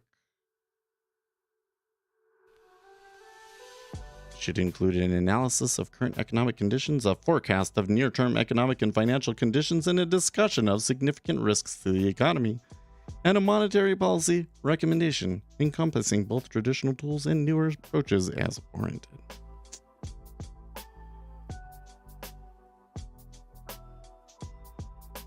Man, that really flipped back. So the thing that was when that news came out and I saw that the wholesale retail sales was like really low. Yep, that's exactly what it is, actually. Are you gonna do it? You're in school now. So for what did he go back to school for? It wasn't, I think it was economics. We could do a presentation. I could go and enroll in school just so that we can do this presentation.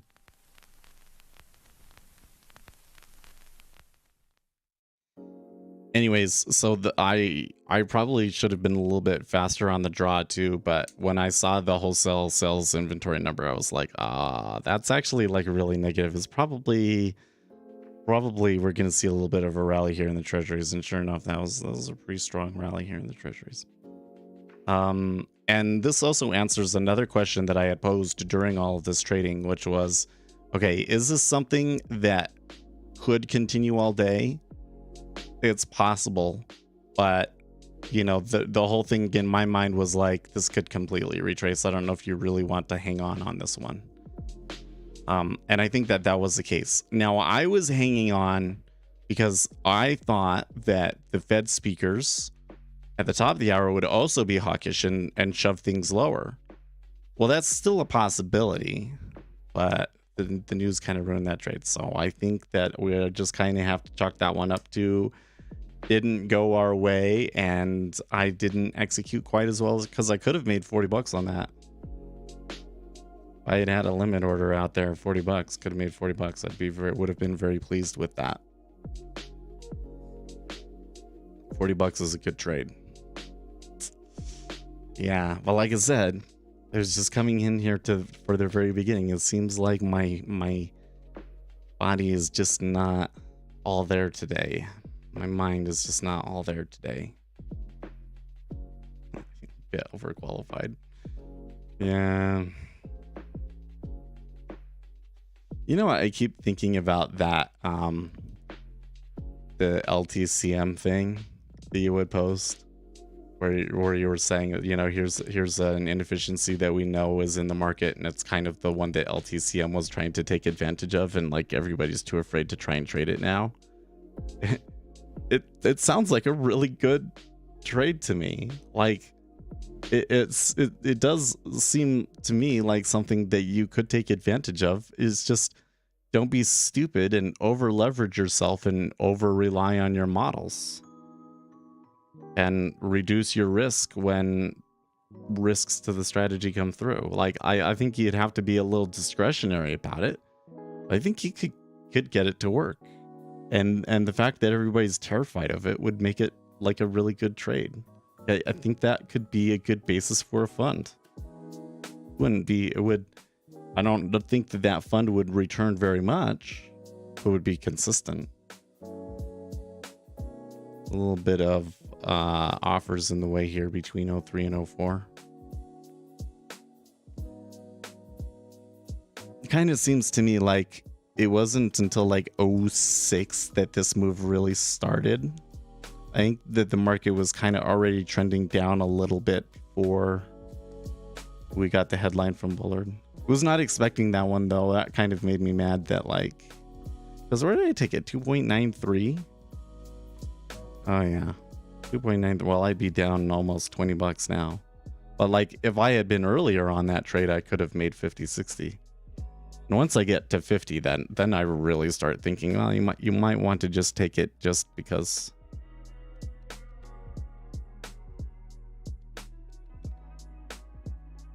People trade it. No one is afraid. I said people are now just deploying proprietary funds in it, afraid to deploy outside money. Yeah. It sounds like a good, yeah, due to uncertainty of time. Gotcha. It does sound like one to put, you know, if I had $1 million to put into and start a hedge fund with. And just tell them, look, we're not going to leverage really high on it. Okay, it looks like they made it through the big offers. I don't know about this one. So it is rising up. It does look like the cumulative delta is likely to completely reverse, but the limit orders aren't necessarily jumping out of the way. So somebody must still be bearish / hawkish. Just really bearish.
So we were supposed to have Fed speakers. What happened? Fed speakers? Fed's Evan speaks.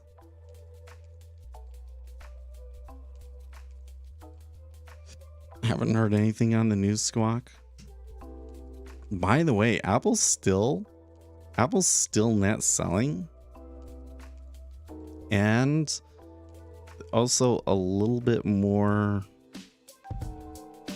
on the upside here selling.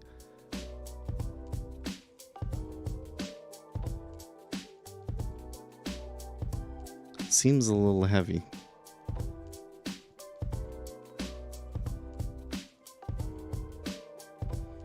And treasuries are settling here. Are they going to take another run?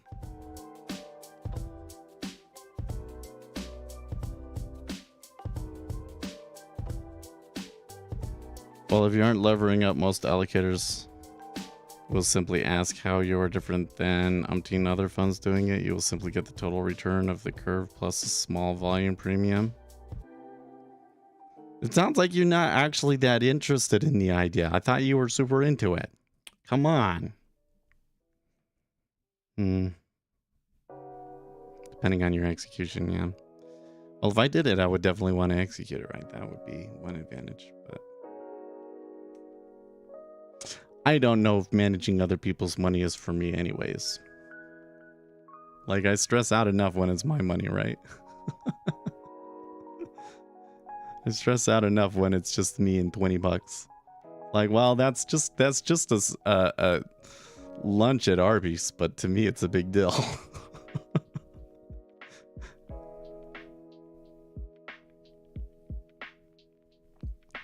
And I'm starting, so here on the other side here, this is where it was like on the down move. You know, this is where I should have been like, maybe get out here. So it does seem to be slowing down here and hitting into a hole. Woulda, coulda, shoulda.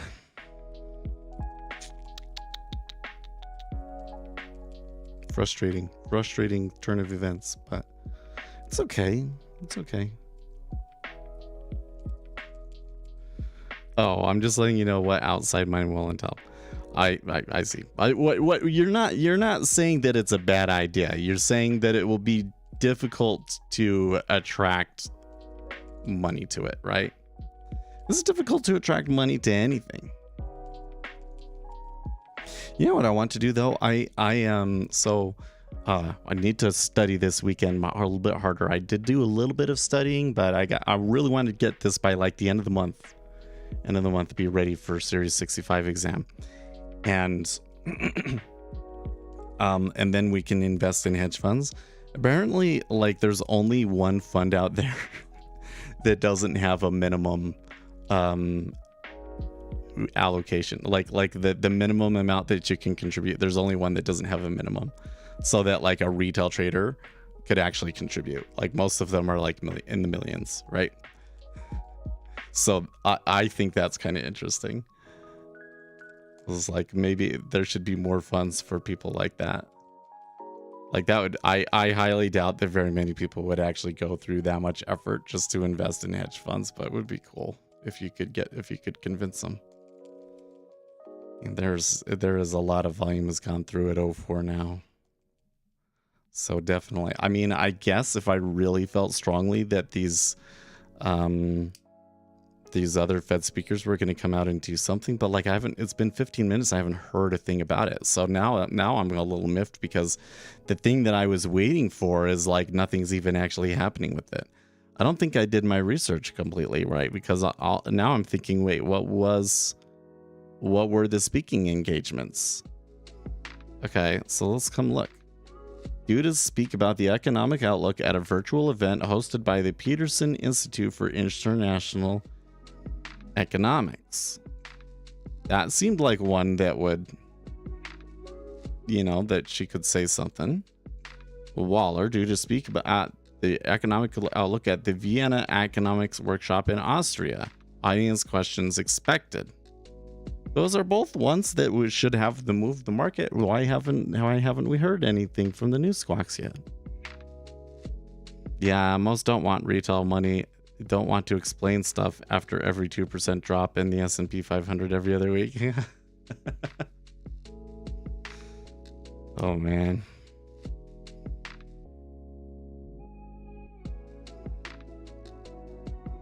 I don't know. I mean, I guess it's interesting because, like, if you want to get super rich, right? You want to get super rich, the way to do it is to manage other people's money. But like the problem is if Seth was running a fund, right? I wouldn't have enough to put into it to have enough ownership of the fund to really be making all that much, right? Like, having a big wad of cash to start the fund is a really important part, from my understanding. So, like, I could work for a fund, though, I guess. There's anybody that's you know, says the power infrastructure feeding that'll let me work remote. To Zaporizhia's operators has been destroyed by shelling of a switchyard at the city's thermal. Here's the thing, we were talking about this yesterday at the barbecue. Out there. Oh man, this one of our coworkers, man, he was able to get a foreclosed home in Boston in a nice neighborhood. It was like a really crazy deal. He was telling us about it. I was like very, very impressed how well he did. And like I did really well with my house. I mean, we flipped my wife's house basically and, you know, really remodeled it and everything. So then we were able to put a lot of money down on this house, and we were able to get a very reasonable payment and everything. It really kind of makes you wonder, how are all these people paying for stuff? There's no way that they could be paying for it, because, you know, I'm a high earner and I got a really good deal on my house, and sometimes we still struggle. I guess if you had two really high earners, that would be different, but I digress. But the problem with having done so well with your house like that is, like, you're stuck there now. Like, even though I probably could make a good 50% profit on it now by selling, you know, everything else has gone up so high. Wouldn't really help you, right? Wouldn't really help you. Nope. So I think I'm gonna be living here for a long time, even if I don't want to. Even if I decide that I need a bigger pantry and the kids need their own separate rooms, it's not. Fear and greed index. It's not gonna happen. They're just gonna have to have a bunk bed. Sorry, Asher and Ethan, you're gonna have to share a bunk bed. You're gonna have to share a room. You'll enjoy it. You'll be fine. You know what? It must be amazing to have a brother really close to your age. They are going to do amazing things, I think, together. I really think so. Assuming that Asher's not completely and utterly autistic, that, you know, we're hoping that he's going to be like the high functioning ADHD autistic, like even like me. I'm ADHD. Maybe he's ADHD. Maybe he's just like me. But right now he's not speaking in it. Thinking about it distresses me a little bit. Thinking about it distresses me a little bit. Because what I would like to see is they gang up and maybe they're both autistic. Maybe. But they team up and they just take over the world, man. I think that they have that kind of opportunity. So you got a brother that you can really trust and that's going to be into similar things. And you have a father that knows things, says, can teach you stuff that will be really valuable early on. You're gonna have a big head start on all of your peers. Yeah, could you be the best? They could be the best. They have the opportunity. IAEA says to be the best. Situation in Enagoda. There is that's probably a really big expectation to put on kids, isn't it? On site, safely and securely operate these Zaporizhia. Become a house flipper and real estate investor in a shiny suit. Well, I tell you what, man, the real gig is to invest in real estate, make a little bit of money, and then go on social media and be like, look at how rich I am. Right? That's how they all did it. That's how all of the really big YouTubers in the finance space got to where they are. It's kind of so I've been thinking about this. Maybe you guys have some suggestions for me. Because I really don't like the whole like, okay, here's how much money I made. I think I have moral problems with that. In trading in particular, because the majority of day traders are going to fail. So anything where I come in and I say, look, I made all of this money and you just follow my simple method and you can be a millionaire, no, it's not okay. You have to give people a real accurate picture of what they're getting themselves into, that they're likely to lose money and that you really should only do it if you're super into it, right? But the problem that you get with that is that a lot of people that would be interested we will look at the turn off and don't even look into the information that we have to share, right? People, like, if I look at what society is like today versus 10 years ago, the biggest difference that I see is that current society is obsessed with the mainstream. It's always what's the biggest stock, who's the biggest star, and the people that like on TikTok that are like the most famous, it's like, is it famous because they're so smart or because they did something so amazing? No, it was just like they were pretty, and like some of these people are really not equipped to have the kind of influence that they have, right? They don't know enough about public relations and the moral responsibilities that come along with it. It's really sad because 10 years ago, what was so cool about the internet was that it was underground. Like in the 90s, if you wanted to go to a rave, right, and it was like an outdoor rave, it would be like you would call a number and the number would play a recording for you and tell you to go to a certain place in the middle of nowhere. And then from that place, it would give you directions about where the rave was. And that's how you'd get there, right? And you'd only know it if you had a friend, right? It was underground. It didn't come to you. You had to find it, right? You had to you stumble upon it, I guess.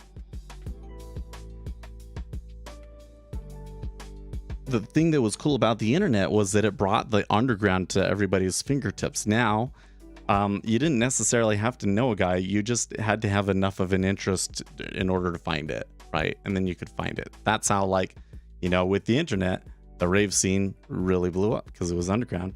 And the rave scene is still underground today, which is very, very nice. And there's still parts of that scene that are coming up with new music and is really cool. The UK garage scene right now is the big thing. Super cool, right? And at some point, somebody decided, we don't make enough money off of that. They got rid of all of it, So you can't. Underground doesn't work anymore. Everybody wants to be look for the biggest thing. They want the popular thing. And so, what does that mean for you as an influencer? What it means is that social proof ends up being one of the most useful pieces for you, right? You really want to have success on social media. Social proof is the easiest way because everything is turned into what can you demonstrate to people in 1 minute.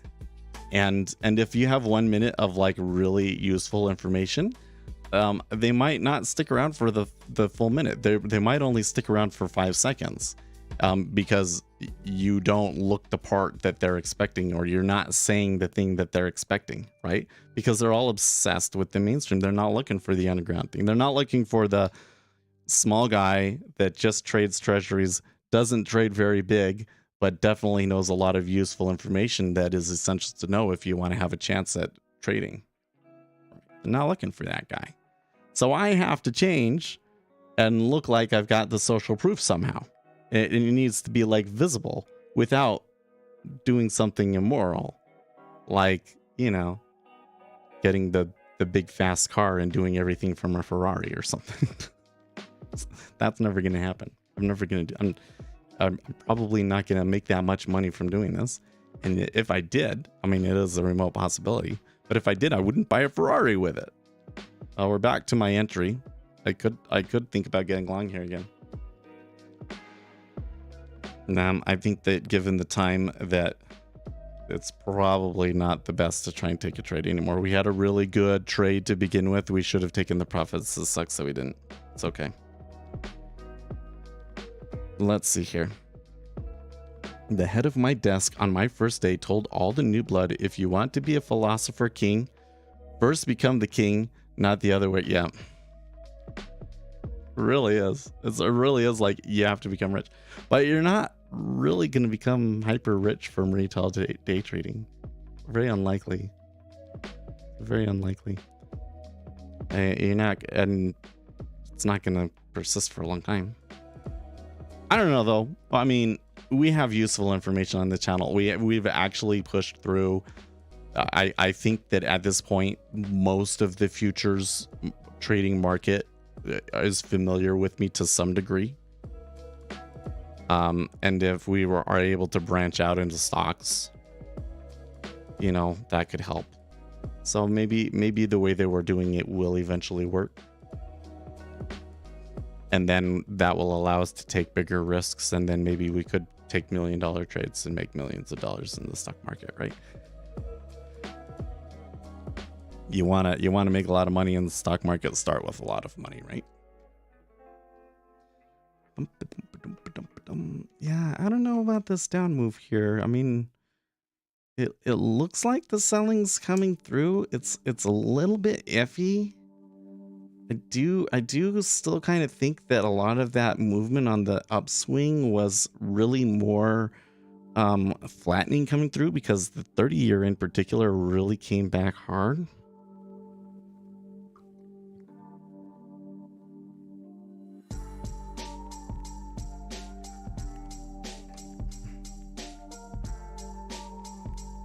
As a point, it is aware of reports on North Korean moves on the nuclear program. And when I look at the DOM, the activity looks pretty. The White House says the US continues to seek diplomacy with North Korea, says the US has made it clear it has no hostile intent with North Korea. Yeah, I feel a strong desire to get into a trade. I'm gonna disarm it. The whole thing is that I didn't think I was gonna take a trade today, right? But we had a really good opportunity, so I'm glad that I was able to switch it on and make a good trade. And even though I didn't manage it well, and that was like why I was on suspension, but I knew that I was a good enough opportunity that I could still pull something out of it. So I'm proud that I did decide to harm the account and take that trade, even though I didn't get much from it. It's good progress. Like if we think about in the past, now I didn't like, what was it, Wednesday? That day was not very good because that was like 3 losers in a row, right? But that didn't turn into like 10 losers in a row, right? And I see a lot of progress in myself over the summer, really.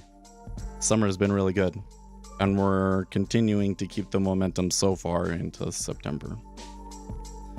It's just the biggest change has been being really patient and really making sure that we've got something to trade off of instead of just relying on noise. I feel like that what makes me want to take a trade right now is really probably just noise.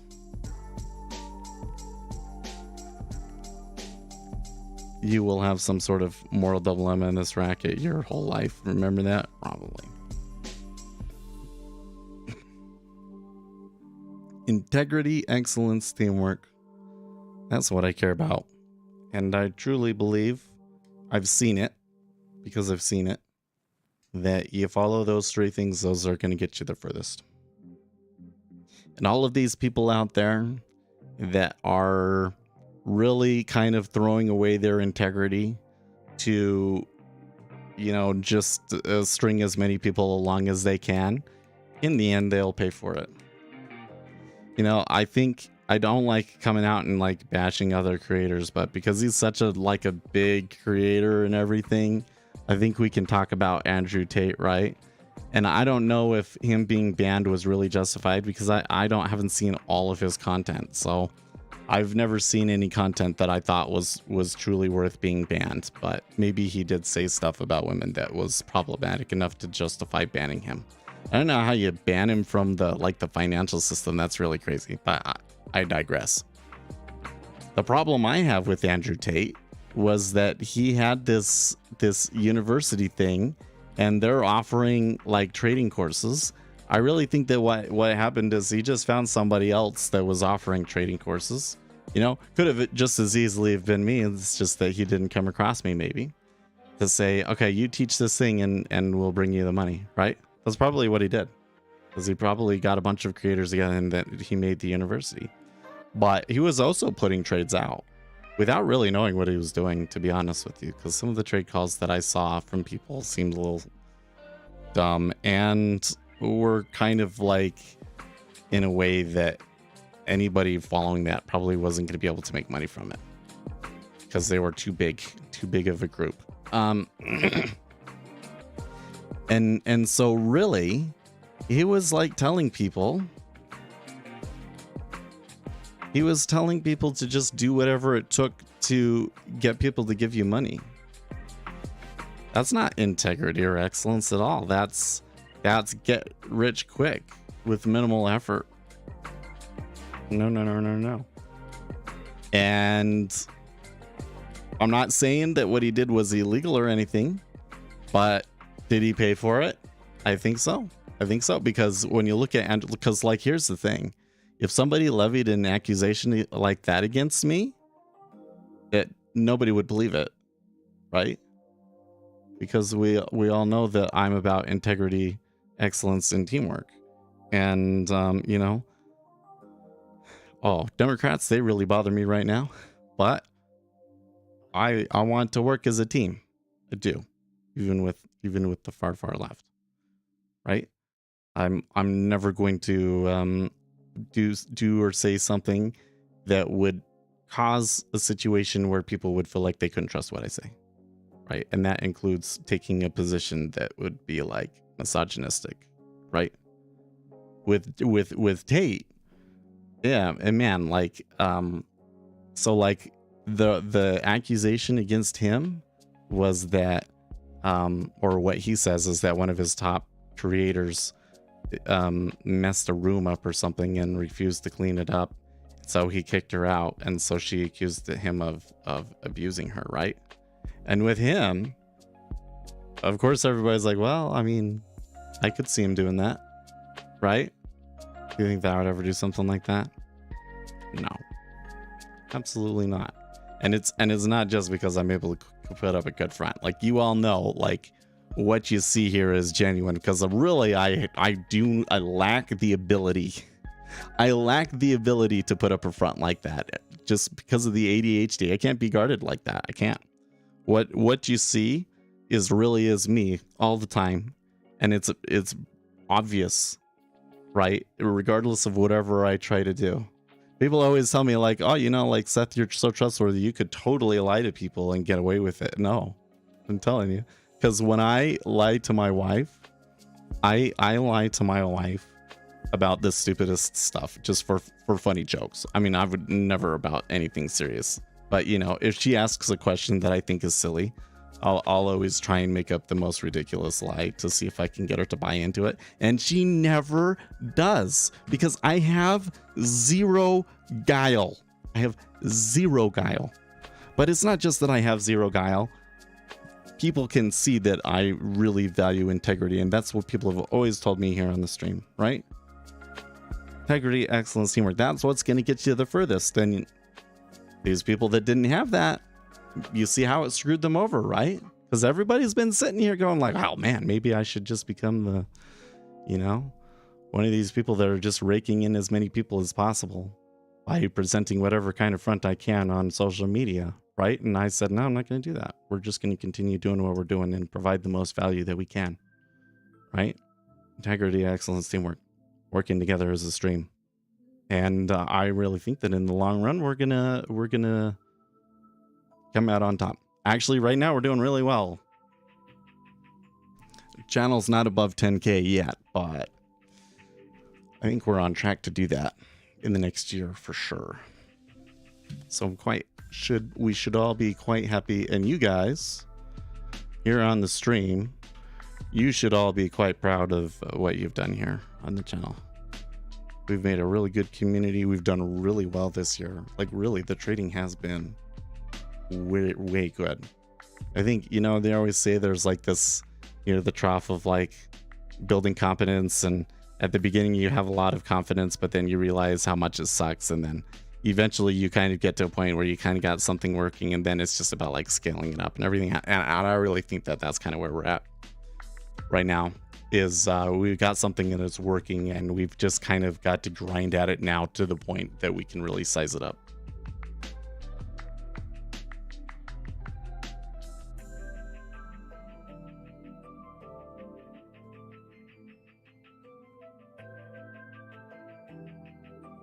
Let's see, some guys in there's some chat here in Discord.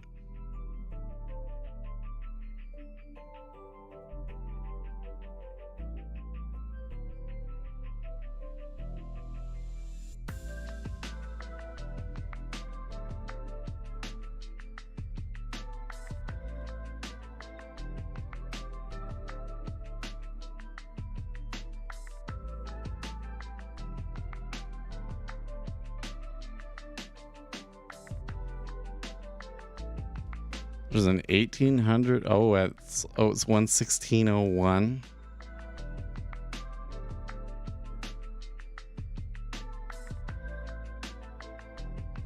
I wish that we had gotten. I'm gonna think about that all. It's just gonna keep coming back over and over again, right? I wish we had gotten more off of that trade. I only ended up making $1 off of that trade. It's okay. It's okay. Better than we lost. Could have lost $10 on that if we had held it. Actually, more than that. Right now we could still be in it. We'd only be down $10, so that's not that bad.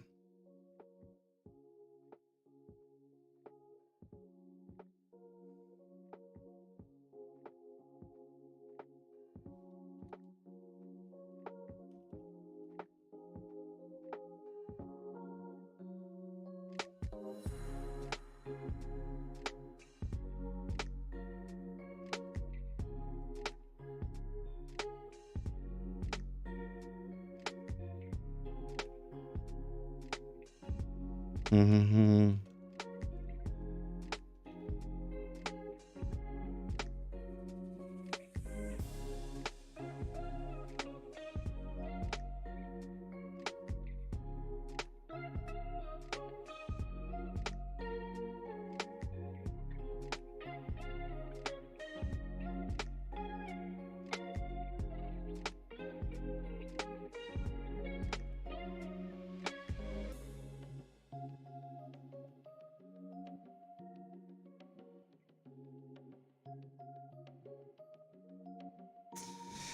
Of course, if CPI is bad next week, sell all the things, man. Sell all of the things and then buy all of the things. Right? That's what that means. You want all of your money back into cash and then go and buy stuff that you can use to build more. But that's what you got to do in that case. That's what I've learned. That's like the only real, when inflation is coming, and it is what I did, and I'm glad that I did it. I got like the camera and a couple of other things to make the stream really good, and it improved the quality of the stream, and it helped the stream out a lot. And the price of those goods have gone up. So, and the stock market has been shit. So it was the right decision. Hard call to make though. I didn't really want to, not the kind that likes to do that sort of thing. I don't like spending money really. I like to look at things and think about spending money, but I don't actually like spending it. Does anybody else like that? I think most people like to spend the money. Well, so it's very curious to me that Apple continues to be a sell here this morning. So I don't think that it is the order flow the market orders in Apple that's really dominating this. How curious, right?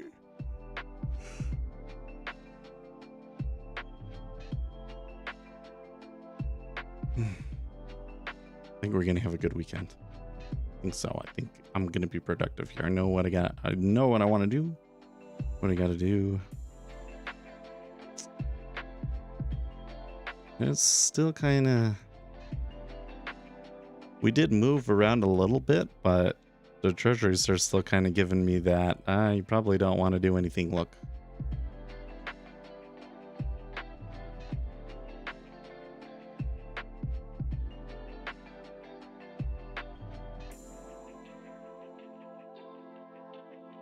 You know what we never did?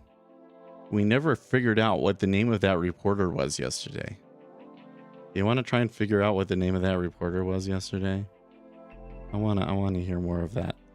I mean, or rather, I know that that was really important to you guys, so let's of course I wouldn't do it on my own.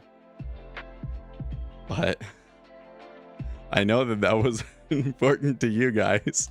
So let's go find it. Oh, wait. The EC. Okay, there we go. European Central Bank. Videos. Christine Lagarde presents the latest monetary. Oh, wait. That is just a text? No, where was the live event? Do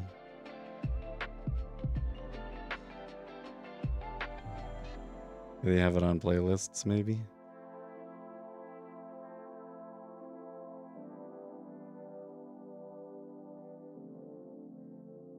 History of the European Central Bank. No. I guess they just unlist them afterwards.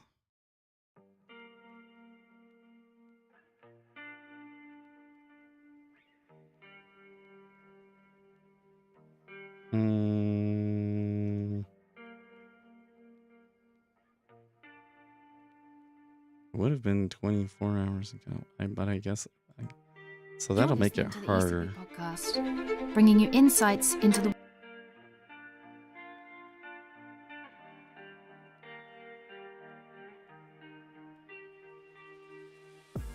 I can't like it, but you see what I'm saying, right, Kyle? None of you believe that I'm actually looking it up for you guys. It really is complete lack of guile. Here, I'll show you. Oh man, actually, let's do it this way. I'm gonna do it this way. We're gonna look at my history. Now you can see all of the disgusting things that I search for. No, actually, I don't search for anything crazy. It's all stock market stuff, right? Let's come back. Oh wait, where was it?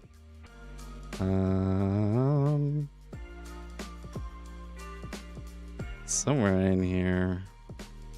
There's the Cato in this. Yeah. Oh, right here. Right here. It was this one. Yes, we found it. Okay, so.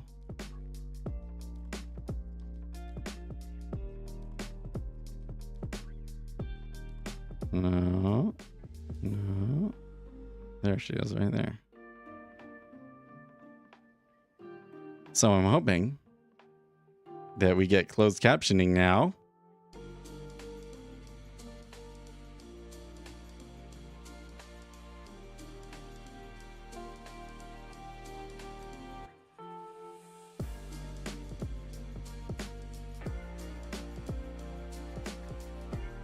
Why don't you trade it? I gotta tell you, man, gold is a hard thing to trade. It really is. Well, I guess it depends on which way you're going. I mean, if you're shorting gold, then probably it's actually not a hard way to trade, but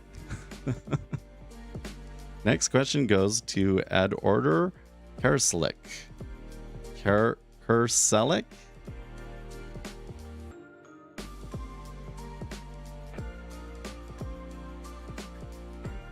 Okay, and what was the name of the channel? Of BFM. Okay. BFM Select. No, BFM TV Podcast Select. Grapes, come on, it's not. Listen, we just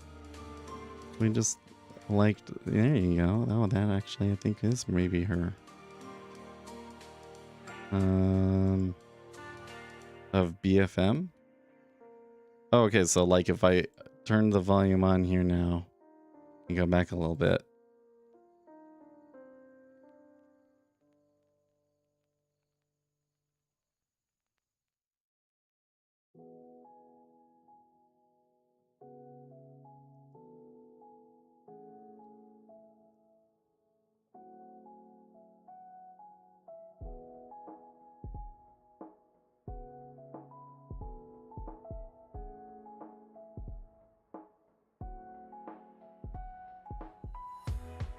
Yep, that's her name. But wait, is she really from BFM? Because I don't think I saw her on this list. No, not that one over here. No, it wasn't. So I had a list of like their news people and it wasn't coming up. Okay, so if we come over, she has an Instagram. Oh my gosh, I forgot that I forgot I did that. What was it? Oh yeah, look at that. And I can show you where I'm looking at. Turn power tools. I forgot I installed that. I never even ended up using it.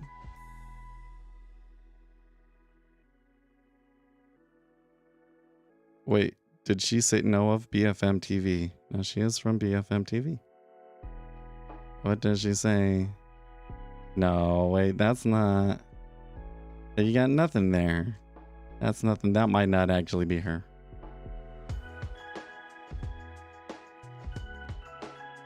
She is the regular journalist to the ECB conference. Okay. Like, that's the thing is, like, we're probably seen her before, right?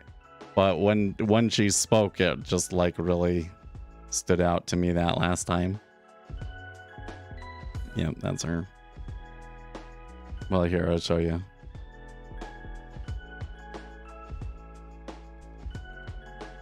There you go. That's her right there. There, look up. There you go. There you go. That's her. And here she is there. Yep, that's her. That's her. She's not followed by anyone that I'm following, though. It's because she's not French. She didn't post that much on Twitter, though.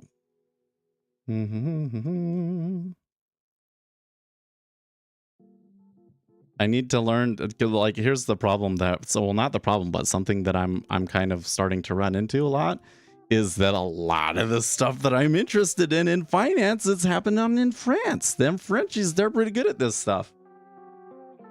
I don't think that people realize, I mean, France has always been, listen, the perception that we get of the French in the United States is not, you know, really,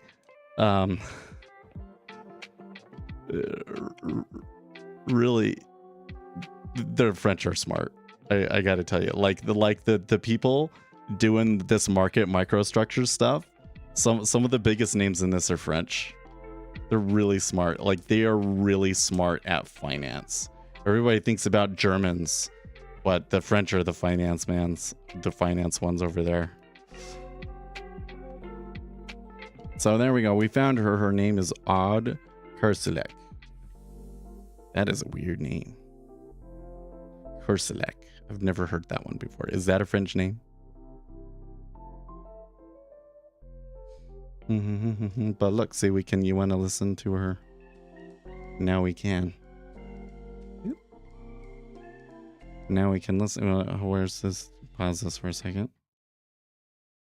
Eh bien, ça renchérit le coût des importations, notamment des importations d'énergie qui sont payées en dollars, ce qui n'arrange pas l'inflation, dure à maîtriser parce qu'elle vient en zone euro de facteurs externes liés à la crise énergétique et à la Russie. Merci. The Frenchies dunked on Louis Bachelier. Louis Bachelier for like half a century and even denied a PhD for his work. They deserve all the booze. Kyle, I'm not gonna read that out. Oh man. Dès 14h, une émission spéciale consacrée à cette hausse. Sans doute, peut-être. I'm not really like a really strong French accent in English is not really my thing.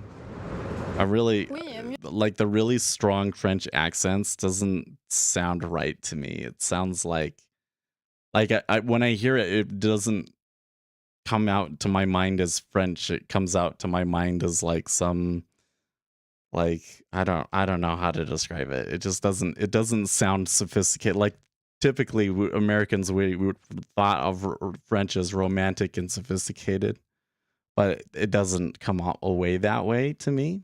I very much like the German accent though. That sounds sophisticated to me. But her voice was very... Que pas assez, c'était le message d'Isabelle Schnabel à Jackson Hole, l'allemande envoyé par Christine Lagarde lors de ce forum de banquiers centraux. Am I just reading too much into it because she has a pretty face? She just sounds smart to me. Les conséquences sur la croissance et depuis ce durcissement de ton, eh bien les analystes anticipent cette hausse de 75 points de base. A French accent sounds like a VW Golf honking.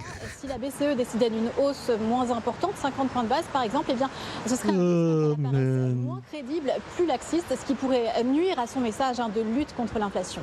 Et c'est vrai. Good stuff, man.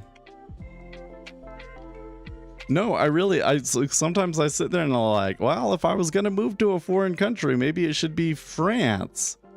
They have problems in France though, don't they? I really like where I live, to be honest. I very much, well, I will follow her on Twitter, even though she doesn't post that much.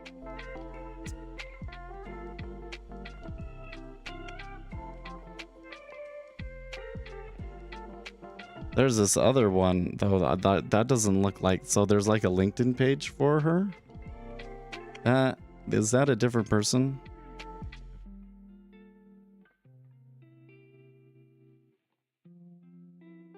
Oh no, BFM is the place, right? So that is her.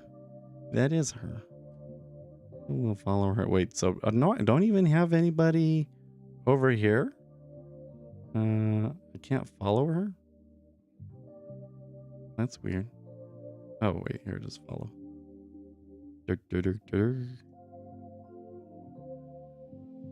LinkedIn is so awesome, guys. If you're not on LinkedIn, get on that. Oh, it's still not following. Doesn't like it because I don't have any. I don't have any connections. No. I'll just try connecting with her that way. We'll see if it'll let me do it. She'll probably just see it and ignore it, but it's not like when I clicked the follow button, it wasn't following her, so I don't know what the deal was with that. I don't know what the deal with that is.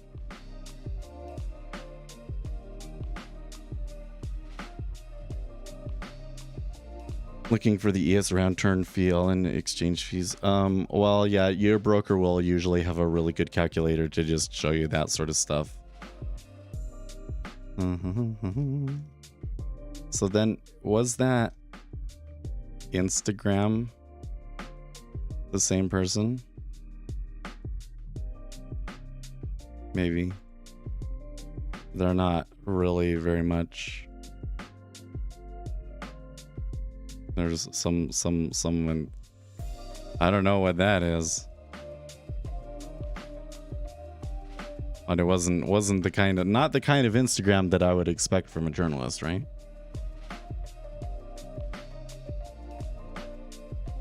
It interests me.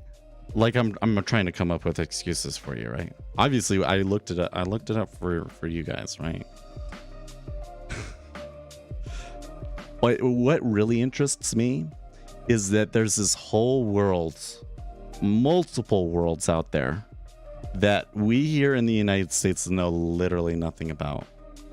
See, like, Akshay knew her name. You guys that live over there in Europe, like, you know their names, you know who they are, right? There's all of these journalists and discussion and stuff going on that we don't know about. What kind of stuff, if you search for day trading in French, that you would find information that you don't find in the United States when you search for day trading? You know what I mean? I don't know, because I don't know enough French to be able to do that kind of search. I took it in high school. I could probably pick it back up a little okay again. Maybe I should do that. Because maybe someday I need to go to France and interview people and do Frenchy things, because I really like them. Really like them. But if I'm going to have to do that, listen. Integrity, excellence, teamwork. If I'm going to do something like that, I got to do it excellent. Because I think that the French, they appreciate excellence in French, right? They don't like it when you go with France and you don't know what you know how to speak. So I'd have to be serious. Interview that. What would I ask her? It would be interesting to get some more insight on the inner workings of the ECB and how they might approach things differently from the Federal Reserve. I don't feel like I know enough about that, and I very frequently find myself kind of confused on how moves from the ECB end up moving the market. There's a German guy on YouTube and he speaks German, but it's good content. Ask her if she uses. But that's come up a lot of times where there's like, there's maybe some people that I could potentially talk to, and it would be like, what would I ask them? Okay, like let's just say, okay, who is the biggest person that I could get that for our field? Who's the biggest person? It's Powell, right? The big anybody from the Federal Reserve. The biggest interview that I could possibly get would be somebody from the Federal Reserve. What would I ask him? I could ask him about his current policy and everything, but it would just be like, it would be the same answers that you get when he speaks and everything. What would be the thing that I would ask him that's unique? Well, I guess I would like to know more about him. I would like to know more about what he did in school. What were the things that he learned that he felt best prepared him? What are some book recommendations? I think that's the sort of stuff that I could ask him. I could maybe try and teach him a little bit about the inelastic markets hypothesis and see if they've been keeping on, if they know anything about that. Maybe try and put that on his radar. Ask Jay Powell about his work at Carlisle. Yeah. We could ask career to style stuff, right? But I don't know. Or Warren Buffett. What would I ask Warren Buffett, man? I have no clue. It's a completely different world for him. I don't think that I would have a whole lot of insight to interview Warren Buffett, to be honest with you. But then there's these other people like Jean-Philippe Pouchot. I think at some point we probably will try and interview him. Maybe that's the thing that we pick up next after we get these Federal Reserve ones out of the way, is that we do try and interview a couple of people. By the way, if you can get Fed Guy 12's attention, I've been trying. I think I did find him on LinkedIn, and I tried asking him if that was them and they didn't respond, but I don't think he uses it. And I couldn't get his attention on Twitter, but I would really like to talk to that guy. I think that he could teach us a lot about what to do here. He would be a very valuable person to speak to. I have a list. I don't know where I went, but oh yeah, it's in Evernote. There's some, so maybe we could pick that up next. Anyways, if you have any ideas about like maybe a really cool, you come across the shirt and you say, wow, Seth would look really authoritative in that shirt. Everybody will think that he's rich trader. If he wears that, send it my way. Ideas about social proof, because like the reality is we've done quite well. It's just that, you know, in retail trading, it doesn't necessarily result in millions of dollars, but we have been trading really well lately. Like really, I'm really impressed with how well I've been doing. The way that I've been trading is like, that's going to be like your best month, and you're not going to trade like that for very long. And I've been keeping it up all year, almost. I think there still was an error. Well, there was definitely errors in the spring. Okay, but we're getting better at it, very much so. Like you could get a Dodge coin sometimes. I really so here's another thing is if you come across artists or editors, you know, so was this one guy who was talking about how he became the TikTok video editor for Tate, and basically like it got banned like 4 times, and so that's when Tate got the idea to like have like dozens of people start doing it, right? But you know, if there are video editors out there that they would like to have some content to edit, and they're just starting out, so they're not really, you know, looking to make a living off of it, because I couldn't pay people, you know, I can't pay somebody $30,000 a year yet, but we can pay them a little bit, and they have an interest in finance, you can send them my way, because we could make use of something like that. Right to Robert Schiller, the whole of his work is in portfolio construction. I don't know. What do you, well, we should continue this another day. I kind of wonder if I should be more interested in portfolio construction than I am. Been so focused on the day trading, but at some point we are going to have to get to a point where probably we have to manage a bit more of a portfolio and focus more on my stock portfolio. Okay, guys, I gotta get going. I'll see you. What should we oh yeah. I'll change the title here. Oh, I don't know if we really picked up a whole lot because we put Apple in the title. So we'll put Bullard spikes rates again. Have a good weekend. Stay excellent, team. In the meantime, stay excellent.